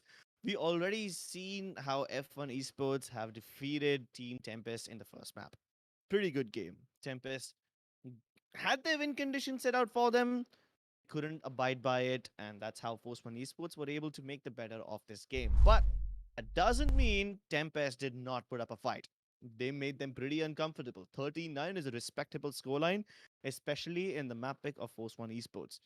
Universe, do you think they can actually mount a comeback in Ascent and take us to bind? I mean, it is quite of a possibility. I mean, you can never say never, is what I would say over here, because Tempest have shown us that they can play because this is their home pick, Crips, and they definitely can pull off a comeback over here, taking us back to the map, taking us all the way down to map 3. But at the moment, what I'm more interested in is what agent selection is going to go down on as we're heading up to the screen, because this is going to be very crucial for Tempest to pull off this win. If they get the proper agents that they need, that in this map of Ascent, which is their home pick, then I might as well see them taking us to a third map.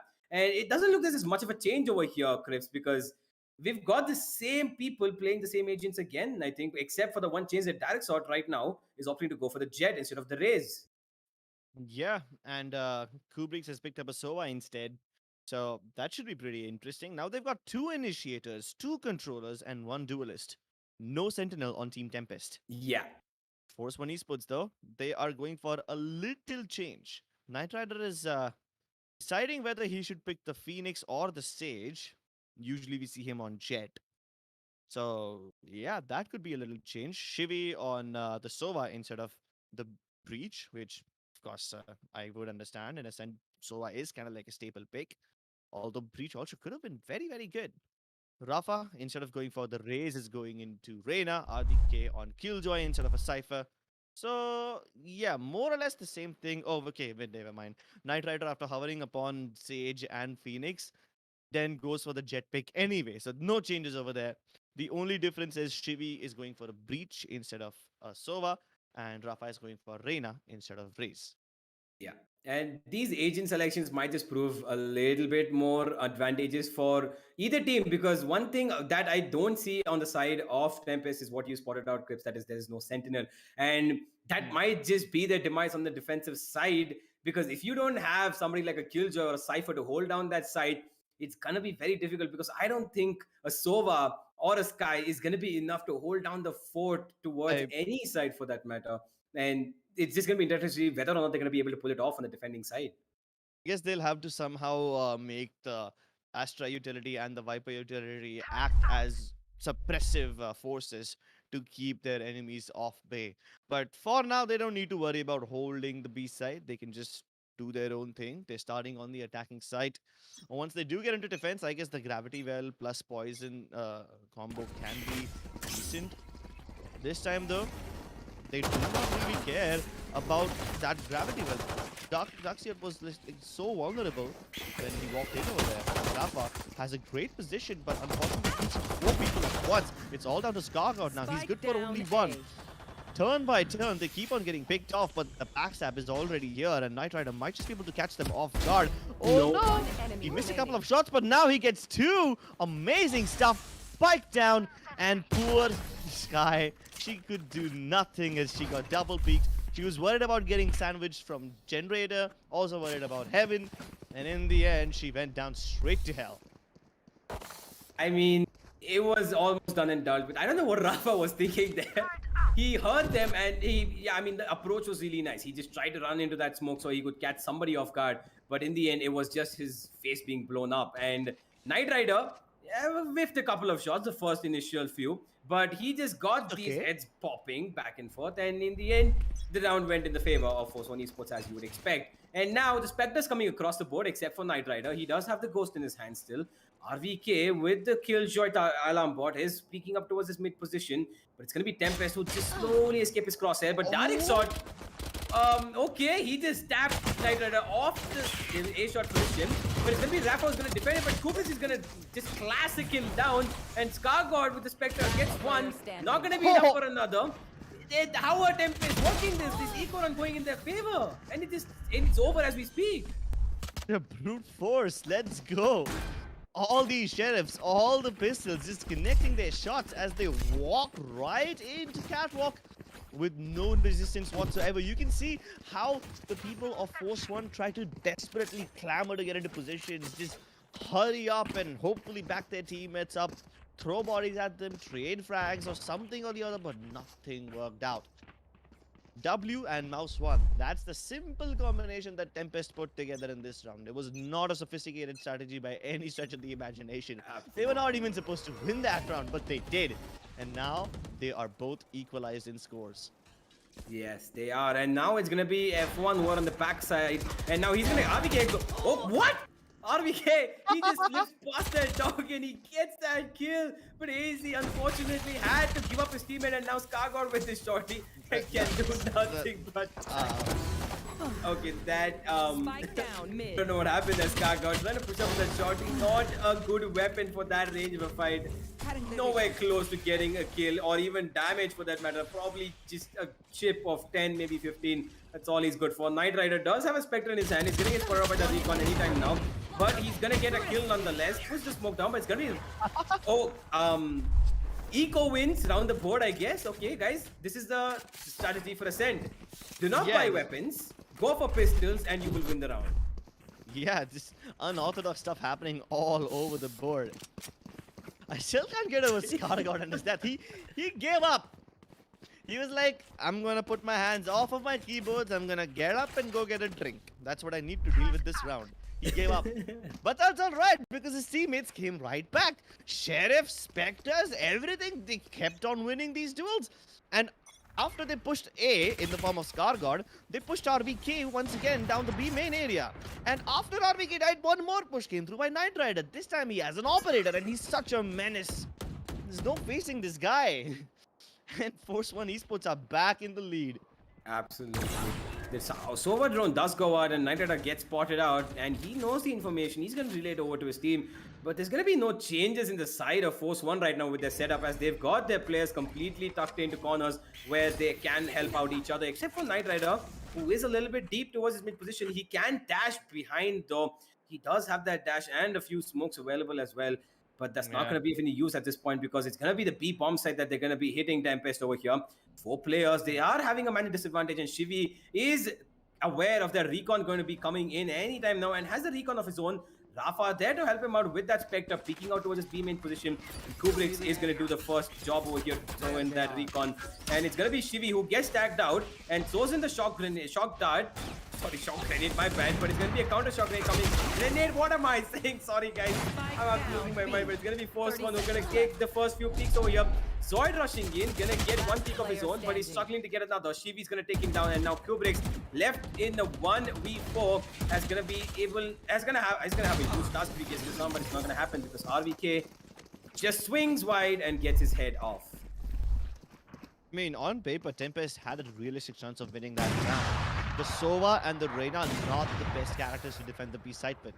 And even then, all the Killjoy and Astra utility was on the A side, right? So it's not even like they had a little bit of backup in the form of extra utility. No, the B side was wide open, naked. If they all waltzed down the lane 1 area, they should have been able to get those 2 kills onto the players in sight and then somehow plant the spike to make the round work. But no, it's not like it happened. Shivi and Rafa, they held on to the side like an iron fortress and they reveal everyone! Rafa gets away with murder, but he needs help. He needs all the help that he can get. The rotations are on their way, but they won't be here in time. He's gonna have to work this on just his aim, and he's good for 2. Somehow, he's still not been killed. Yeah, he's not, but Knight Rider's gonna chip in himself. Look at the position One he's in. He enemy pushes remaining. up, Catwalk and gets one. Spike Rafa down gets a B. third on that B side again. And now Knight Rider, he's just getting baited out. He knows better to not shoot over here. Waiting for his teammates to come out. And Rafa, okay, he gets taken out. And TEMPEST, Ace, he gets a third. What? No way. No way. Oh. Ace. Okay, he gave Force One quite a scare over there. 1 shot, 2 shot, 3. And they all just go back to hell for free. Yeah, at least he did some economic damage. They tried to throw in all the bodies at B, but it just did not happen. And surprisingly, Rafa and Shivi are able to hold on to this B side with a lot more force than I thought. But this time they're going to go for a little bit of a switcheroo. Rafa's going to be playing mid instead, with Shivi alone on B. So many people deciding to fight out on A side. This is the wrong read. I mean, they've got like one player over here in the form of Jobs that they can potentially find the kill on, but most of the other players of TEMPEST are looking to challenge mid. The combination of Rafa and Shivi has been instrumental in holding down the B side. This time they're gonna have to work their magic on A. Knight Rider, the dash was not perfect, but he still gets away with murder. Oh, this is clearly indicative of a mid push, and Alexot had no backup whatsoever. His teammates couldn't even help him out because the Nebula came in, so it's not like they could, wide peek or something to help him out. No, that dash was suicidal. And they keep on getting kills everywhere. Shivi also getting a kick call to AJ. I'm sorry, AZ. Standing. They're not even struggling so far, and they're getting picks left, right, and center everywhere, and Knight Rider's already behind him. It's like TEMPEST is not even trying. This was a very lackluster round from TEMPEST. They had no idea what they were doing. They were just holding defaults, hoping that they could punish the aggression from F1 Esports. But even then, they were not able to do it. Absolutely. I mean, I don't know what exactly happened there because it looked like, just like you said, Crips, that they almost gave up in this round. It looked like they almost didn't want to contest it, and it was just Darixor who went in alone over there, unfortunately, because of that Nebula coming in the mid position. And that was the end of that round for them. And Knight Rider is just so aggressive with that operator. He's not afraid at all of anything. You can see him push up A main. You can see him push up all the way till high mid. And that man is just getting kills back to back to back. And talking about the bomb sites in general, Force One are holding them down to the ground. They're not letting TEMPEST come anywhere near it.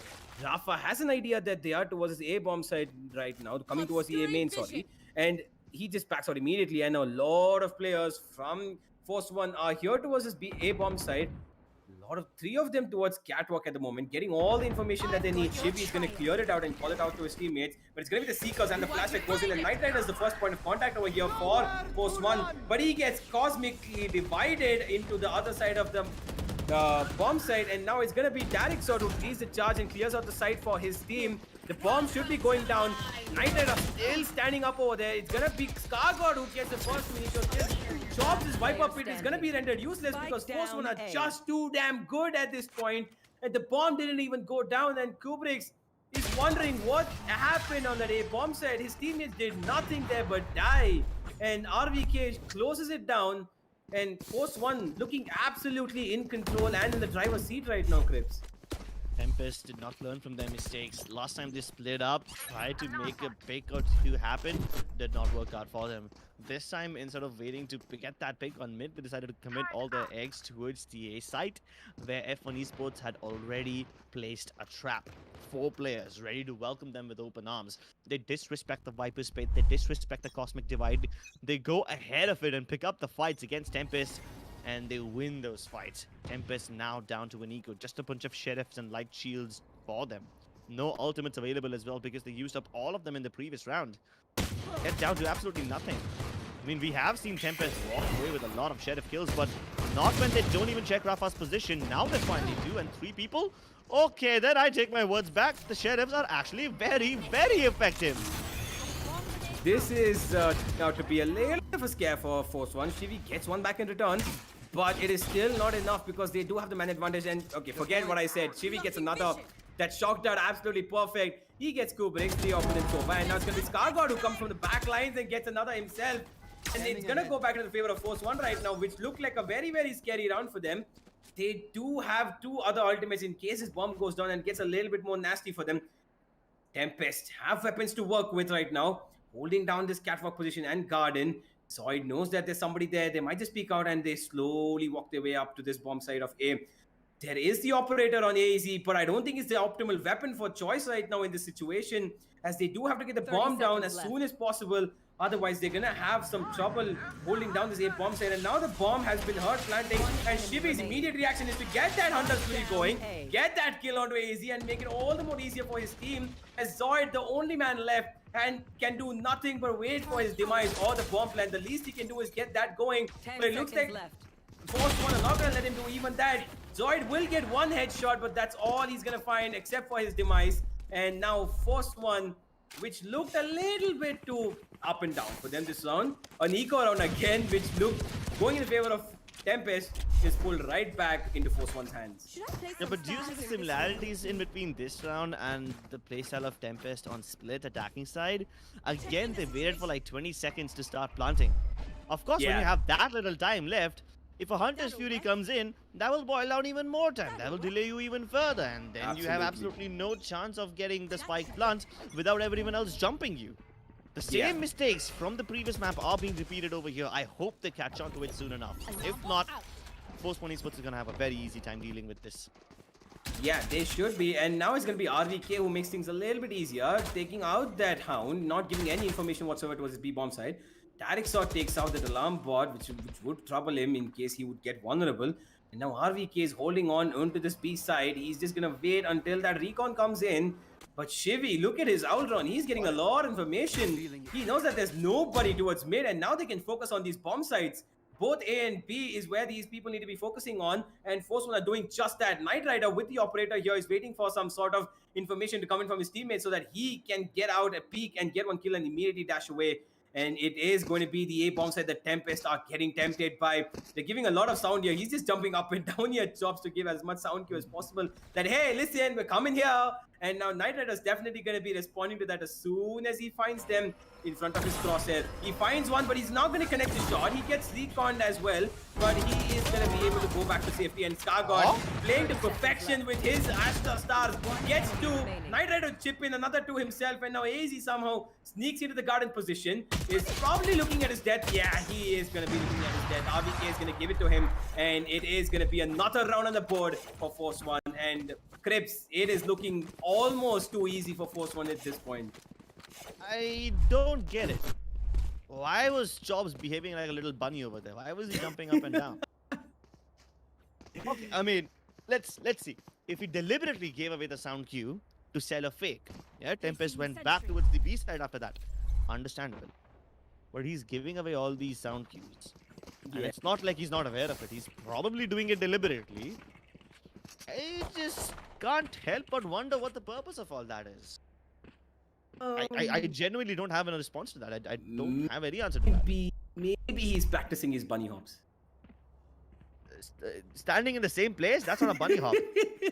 That's that's more of a pogo stick. You did ask why is he jumping like a bunny in my defense. Okay, yeah, my bad. I should have mentioned that he has a pogo stick that he probably just wants to play around with. Yeah, probably. But if Tempest want to get back into this game, Crips, they're going to have a lot of work to do because Force 1, they're just building up economy, they're building up rounds, and they're building up in confidence as well. And it looks like Tempest have none of that at the moment. Yeah, that's true. They don't have the rounds. They have just barely enough money. Put together a scrappy buy, a couple of Vandals, Light Shields, Sheriffs, and whatnot. It's a shoddy buy. No ultimates available as well.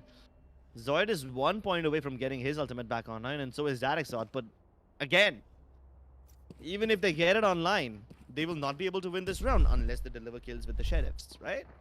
Yeah. Still, F1 is going to walk away with a 9-1 lead, and that just makes things so much more easier for them. Absolutely. Makes it very difficult because if they want to get back into this game, I really think that they need to shift up their game plan. They need to shift up the pace they're playing this game at. And they need to go in for a few aggressive peaks instead of holding it down to that last 20 seconds because Force One are the team who's having the advantage of that last 20 seconds, not Tempest. Their game plan is just playing into the hands of Force One, and they need to realize that as soon as possible. Yikes. This could be problematic. Rafa already on the backstab. Oh boy. Keep in mind that Force One have never gone for an aggressive push so far. Oh, look at this. And Look now at when this. they do, they're gonna find so much! Oh no! Rafa la. He's absolutely going Lala on the server right now. He gets through with that beautiful black backstab. Oh! I thought he almost got that kill onto Zoid, but it was Zoid who got the better of him actually. Scar got to take on top, and look at this. They're not afraid, Crips. They're just moving in and out every single where. And Zoid can do nothing but flash them out, but that's not going to be happening for long because RVK is going to peek out because Zoid gets distracted by that recon dart. And 9-1, it looks like it's almost over, Crips. I believe the only time Force One actually pushed out was in like in go round. That too very early in the game, second or third round. That early. I don't remember exactly when. Second or third round. After that, they've just been holding, nothing else. And now they decide to push the moment where Tempest will least expect it, and they find so much. And that too in a round where Tempest had forced up, and they're going for a force again. I don't get this. So many force buys are kind of unnecessary. You might as well just save up. This is the second last round. You lose this, you will have enough money to go into the next round. And Rafa, Scar God, they're getting challenged through the one-way smokes. That's almost as writing yourself a suicide note. I don't quite understand what exactly Tempest are doing at this point.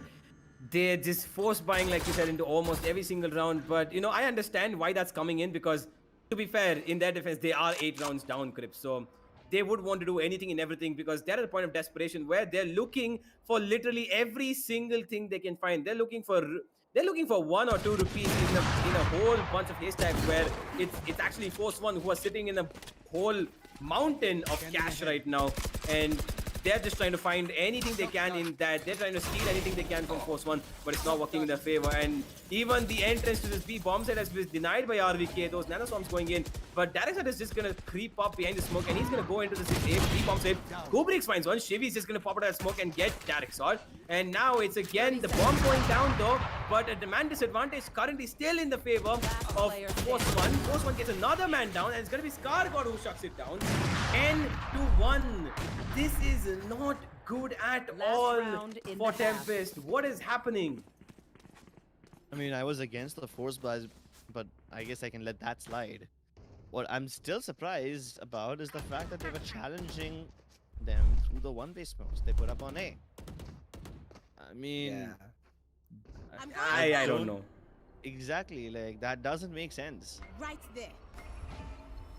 Yeah, I mean, if an Omen is placing a one-way smoke, because his smokes take time to travel before they take time to pop, right?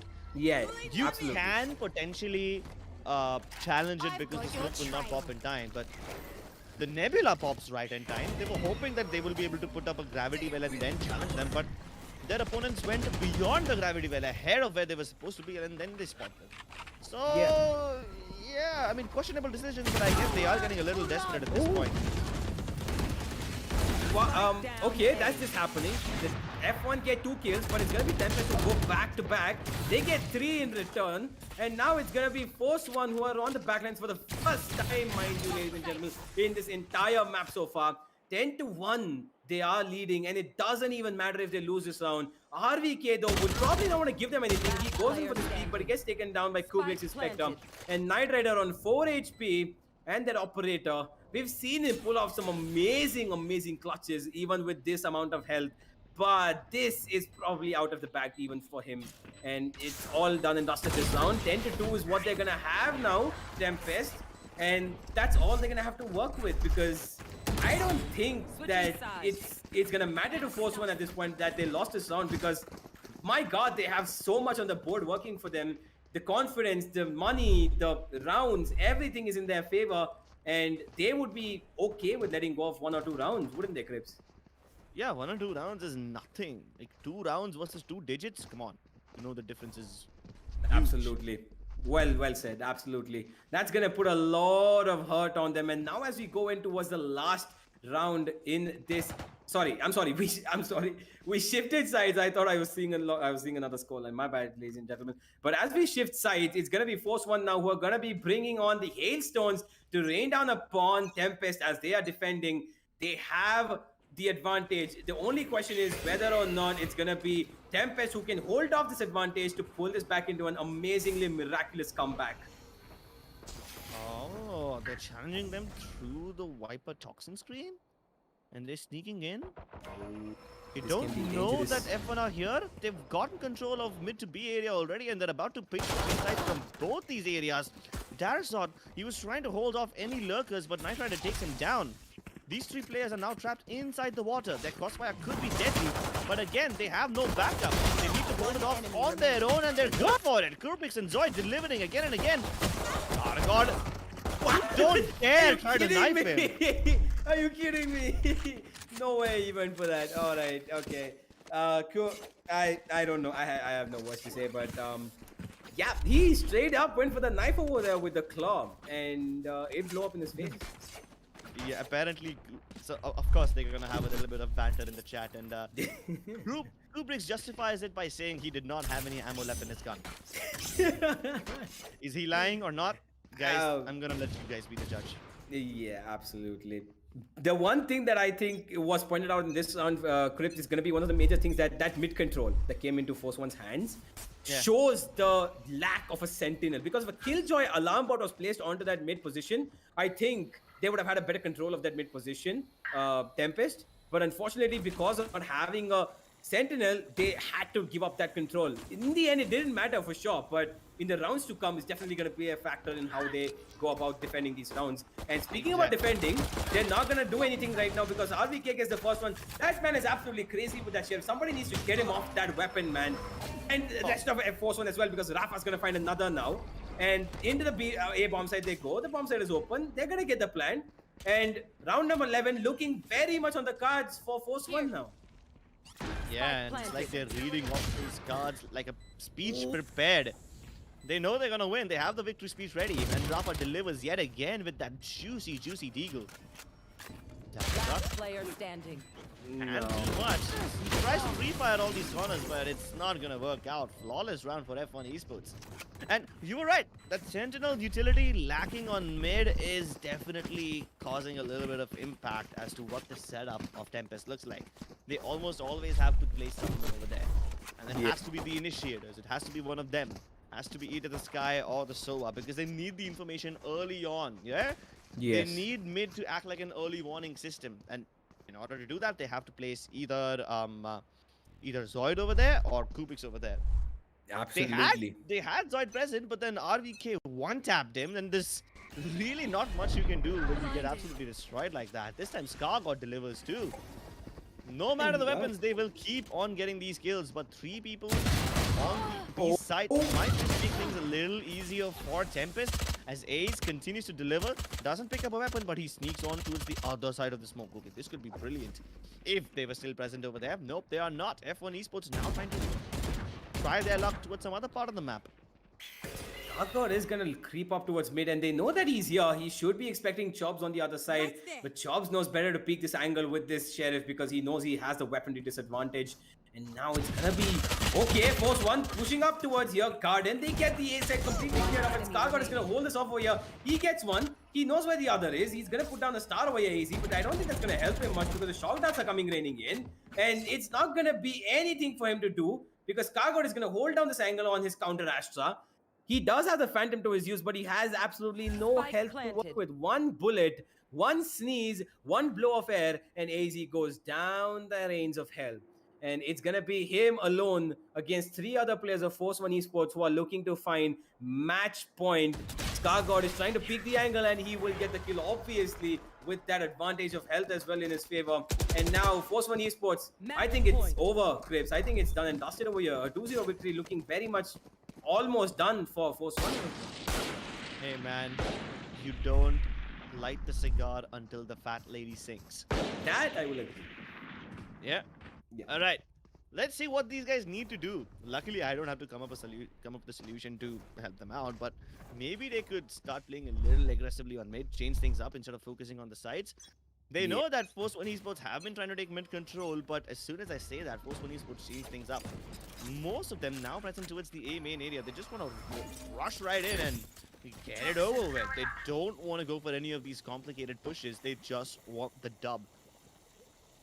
Absolutely, they would just want the dub, but right now it's gonna be F1 who are not gonna let them get anything out of this round for sure. They want to get this done, but the Hunter's Fury comes in, and now it's gonna be Shivy who's gonna tag down multiple players, and Nightrider is gonna chip in a little bit damage of his own, and it's gonna be the A bombs are in the favor of Force One. Their plan should go down any second now, as soon as Shivy releases that shock dart. And it's gonna be Force One who have the advantage at this point. Man advantage, side advantage, but Kubrick just takes it back immediately. Man advantage no longer. 4v4 now. Soy does have the Vandal in his hands. He does have the weapon to take a fight, but it's gonna be Force One. We're gonna be forcing the issue. Trades go back and forth, and a 1v1 situation. Kubrick's doing all the work for his team. Picks up the Phantom. The plant is not in the favor of his position, but it's gonna be Kubrick who wins the fight and lives to tell the tale another round. Crips, I don't know what just happened, but Kubrick definitely should get credit for what he just did there. Maybe the fat lady whispered something into their ear that gave them the edge this round.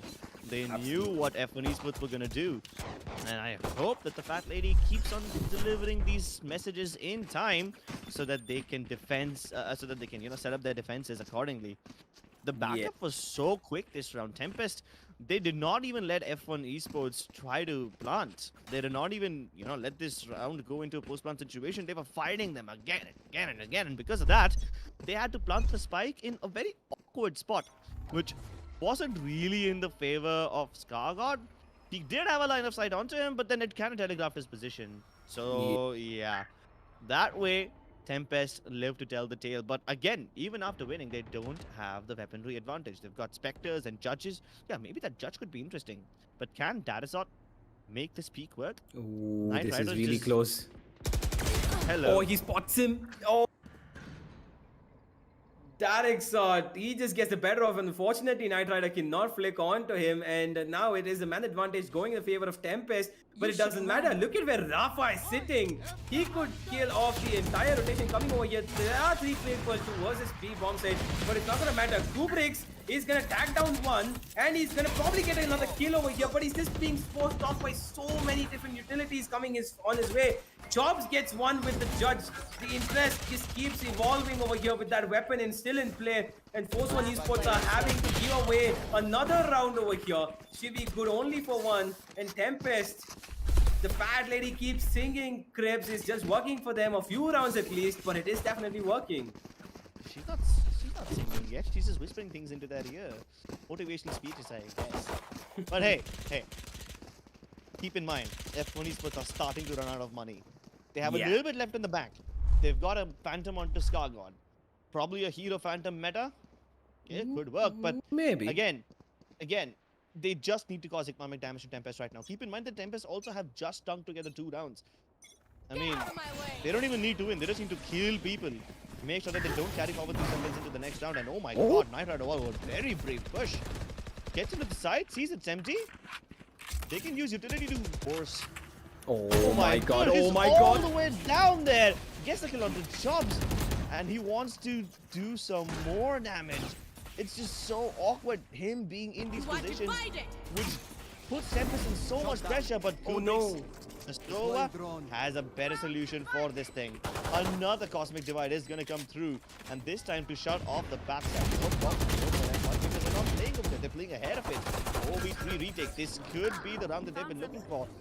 Recon darts exchanged throughout. And now they're trying to delay the defuse by getting a gravity well over there, but RBK trapped behind this Cosmic Divide. This should be a good enough crossfire. As soon as he peeks, they will be able to get the kill. But at what cost? They had to lose so many weapons, so many guns. I mean, at least the best part is that Tempest still have like so many ultimates online. The only one they used this time was the Cosmic Divide. So I guess that's something. At least they don't lose everything, right? Yeah. They don't lose everything. They do have 2 weapons for their use. but it's still not enough, Crips, because they have a huge task ahead of them. If they keep winning rounds like this and keep putting Force One back onto their lines with their ecos coming in back and forth, then maybe, yes, they have a chance of pushing this all the way through. But not an easy task at all for Tempest. They do have two ultimates at their use for now. They have the Seekers as well as the Viper Spit for their use, but it doesn't look like they're going to be able to use it at the moment because both of those agents are not in this bomb site.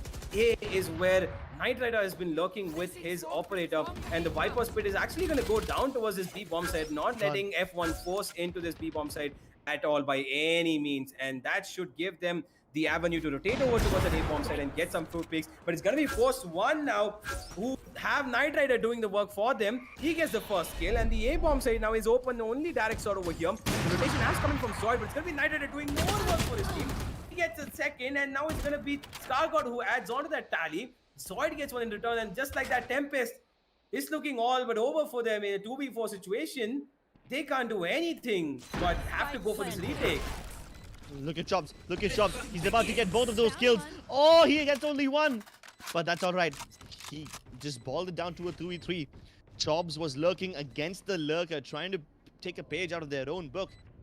He's bought enough room for Zoid, but he knows where RVK is. Good information relayed. 2v2, a very doable situation for Tempest. They need to pull all their cards out right now, and they do! They do it. Wow. I mean, I did not expect that coming out of any sort of situation because Knight Rider and Scarguard, I thought they shut it down. I thought it was all done and over, but Chops and his teammate absolutely went crazy in that round, clutch out a 2v4, and Tempest, they're slowly building up hope, they're slowly building up economy, and they might just be believing in this scripts. They might just want to take this all the way down to the overtime scenario and maybe win it and take us to a third map. But that's a long stretch. I mean, sure, I did not expect, not even me, I don't think anyone on Force 1 expected Chops to be on the lurk over there. Like, he was moving so late after the spike had been planted, they probably expected him to move a lot sooner. But yeah, his timing over there was impeccable. He was able to get away with 2 murders. Good stuff, winning his team yet another round. Can they continue to hold on? This time, F1 Esports again going for a shoddy buy, so they have no things to be scared of. Oh, he gets away. Darazot doesn't have his dash left, so he's gonna have to jump and dive, and he's gonna have to use his updraft to get away with this, but he can't. Spike down mid. He gets Shivy instead. Good stuff at least. He's getting something done. Yeah, absolutely. He is getting some work for his team done, and Darexot is again going for this mid peak, hoping that he can get another advantage for his team in terms of man at least. Now he's gonna get, yeah, he knows where these two players are. He should be taking a few shots coming this way. It's not gonna work because they're going all the way back towards the attacker spawn and rotate towards A because Knight Rider, his position is paramount for their success. Tempest, Zoid is also here. I don't think he knows that he's so close. And look at this timing trips. And it's gonna be Zoid who gets the advantage though. And it's all gonna be falling down. Knight Rider not checking that corner proves fatal for his team, and Zoid is immediately repositioned. And I don't think RVK is gonna expect this at all. But he will! What? RVK with that sheriff, they're absolute beast. Push down the bomb. Health not in their favor, guns not in their favor, but they're still gonna fight this one out. Force 1 Esports. But Tempest are just gonna charge on through. RVK doing more damage with that sheriff, but all he's gonna get is one. Tempest live another round. They pull it back to 12 to 8. And it looks like they might just pull it back all the way to 12 to 12 if it keeps going this way, Crips. And it looks like it just might. Oh, another buy for F1. They just don't know when to give up. Now there's only one question that's left to be answered, Universe. Do you believe? I would say that if I'm a player on the side of Tempest right now, I would definitely say that I believe, because I have to believe if I want to survive in this tournament any further. They need to get this map to at least put 1 point on the board, even if they don't win out the third, at least if they take it to a third. But Force 1, they need to force the situation over here. They need to get this done and dealt with as soon as possible. Force 1 being a little bit tready about that one-way smoke. They're gonna let it a little bit dissipate and take a control with that turret coming down. And now they're gonna wait because the attacker Killjoy is gonna put down the lockdown, and now Tempest have to go all the way back and wait until Force One come and take over this bomb site. They have their utility coming all the way across this bomb site. The Astra Stars are gonna give them enough space to work with, as Tempest are not gonna challenge this for sure. The Nano Swarms are also going in, and now Knight Rider gets the plant down for his team, and it is all to play for Tempest. In a 5v5 retake coming in, it's only time to see whether Tempest can pull out another round out of the bag today. And it is the Seekers going out as well. It's going to spot out one, and it's going to be Knight Rider who gets taken down by Chops. That Seeker doing the work for him. And moving into the side are Tempest, who are looking at every single corner because they do not want to give up anything over here. They have the man advantage, but the one thing on Force Esports working right now is that Hunter's Fury, which should be kicking in any time. As soon as the bomb gets tapped down, he's gonna be putting it up, Shibi. But it's gonna be the RVK and Rafa who doing the work for his team over here. Also, Esports have the man advantage, and now it's gonna go down. The Hunter's Fury should finish out this game, and it is gonna be Shibi who gets jobs, and 13-8, it shuts down. Tempest not gonna be able to pull this back. Force One shut it down 2-0, and they must be feeling good about this. Yeah, for a second, it started to slip away from them. Force One Esports was doing a really good job on the first half, but somehow in the second half, I thought that they might not be able to make this work because the way Tempest were putting up rounds, the way they were getting a read on the Force One Esports was just stellar. It was brilliant. Finally, Force One Esports decided they've had enough. They're going to walk into the A side, they're going to claim it as their own, and they will get away with the game. 2-0 for Team Force One over here. A valiant effort by Tempest. They put up a lot of rounds on the board. Unfortunately, it just wasn't enough as Force One overpowered them. Especially in that last round, how they just did not care. They did not care enough. They had one Hunter's Fury to work with. So let's just jump straight into the highlights and take a look at some of the best moments from this game as we try to break them down. Yeah, I mean, it looked like Force One all over this map. It looked like, at least until the first half was over, because they did have such a huge round advantage over Tempest, but Tempest had to make it tougher for them. I think Force One could have easily finished off this map as soon as they wanted to. It could have gone, it would have been finished off a lot sooner, Chris, but it just dragged on because the resilience of Tempest lasted for a couple of rounds. They put up 8 on the board, but that was all they were going to get. You know what, Crips? I think the one thing that should be working out in their favor, AEZ, when he was playing yesterday, the television was on, and today it was off. I think that might just be the key.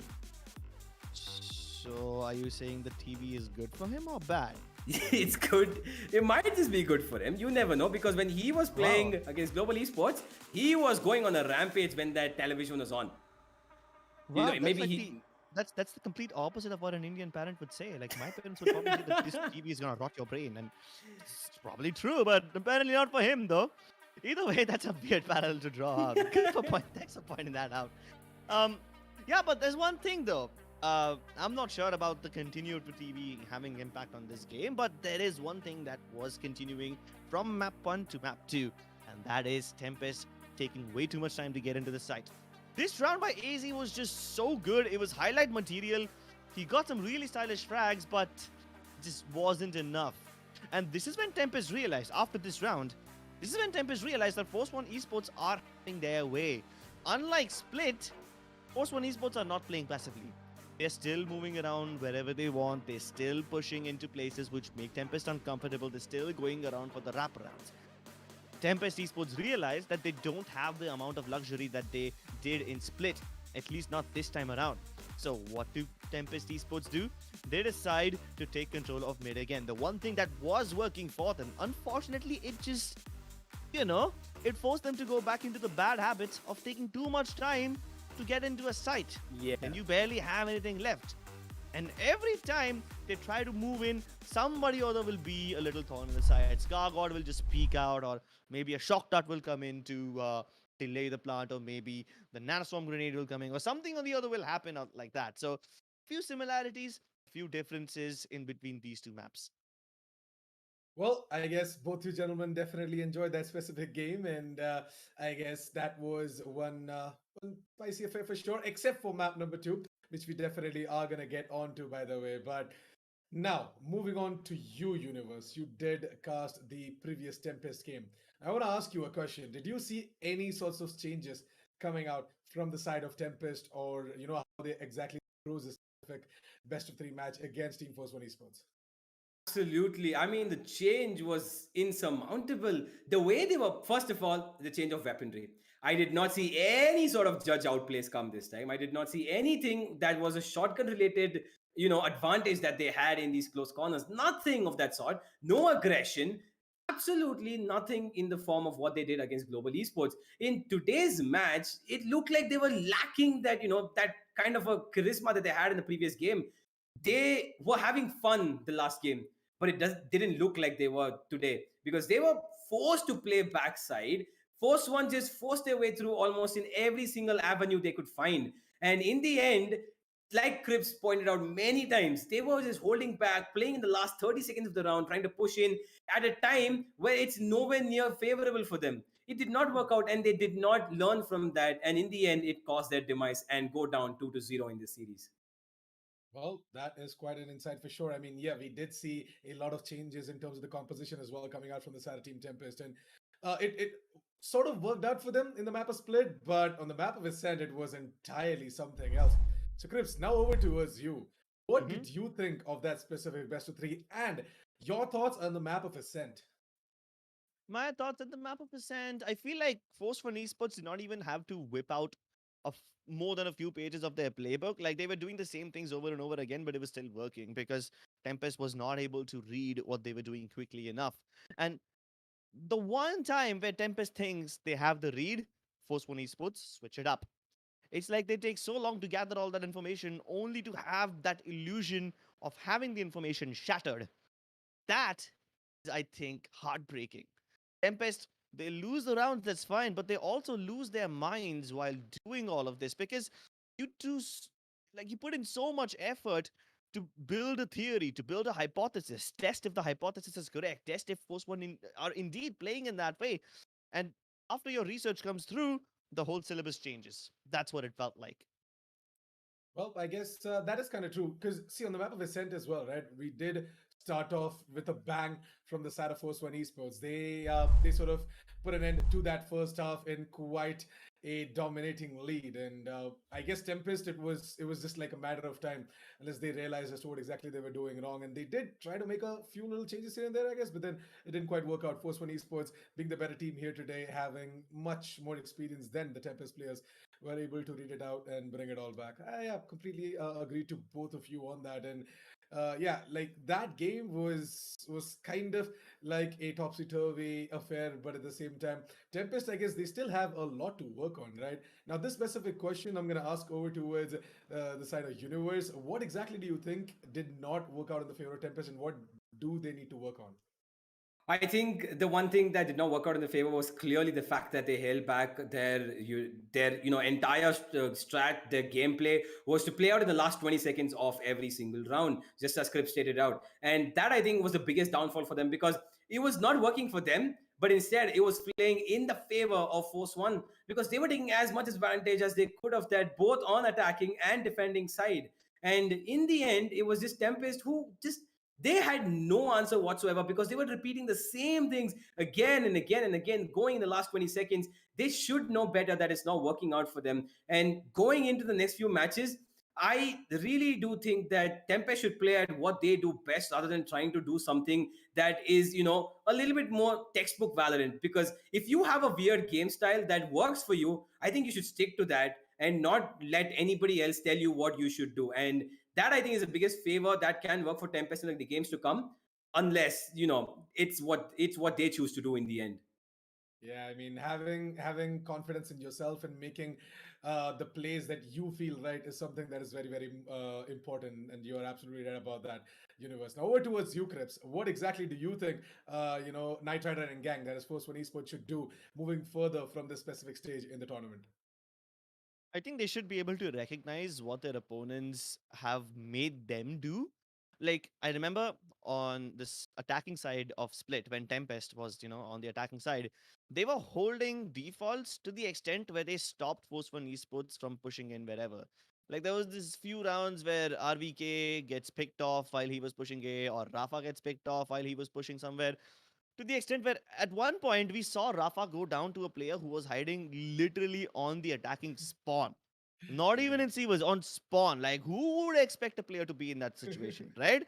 That's when they Yeah. were like, nah, I'm not gonna push. Force One Esports, they're gonna play back from the sides. They're not gonna go ahead. They're not gonna gather information. They'll just let the Tempest players come to them. Now, Tempest needed that, right? They needed Force One Esports to stop surrounding them. And they got that. It's just that Tempest was not able to capitalize on that advantage. And Force One Esports thought that, okay, Tempest players are trying to hold us back, but they let go. And Force One did not catch on to that. They did not catch on to the mistakes that that their opponents were making. Sure, they won the game.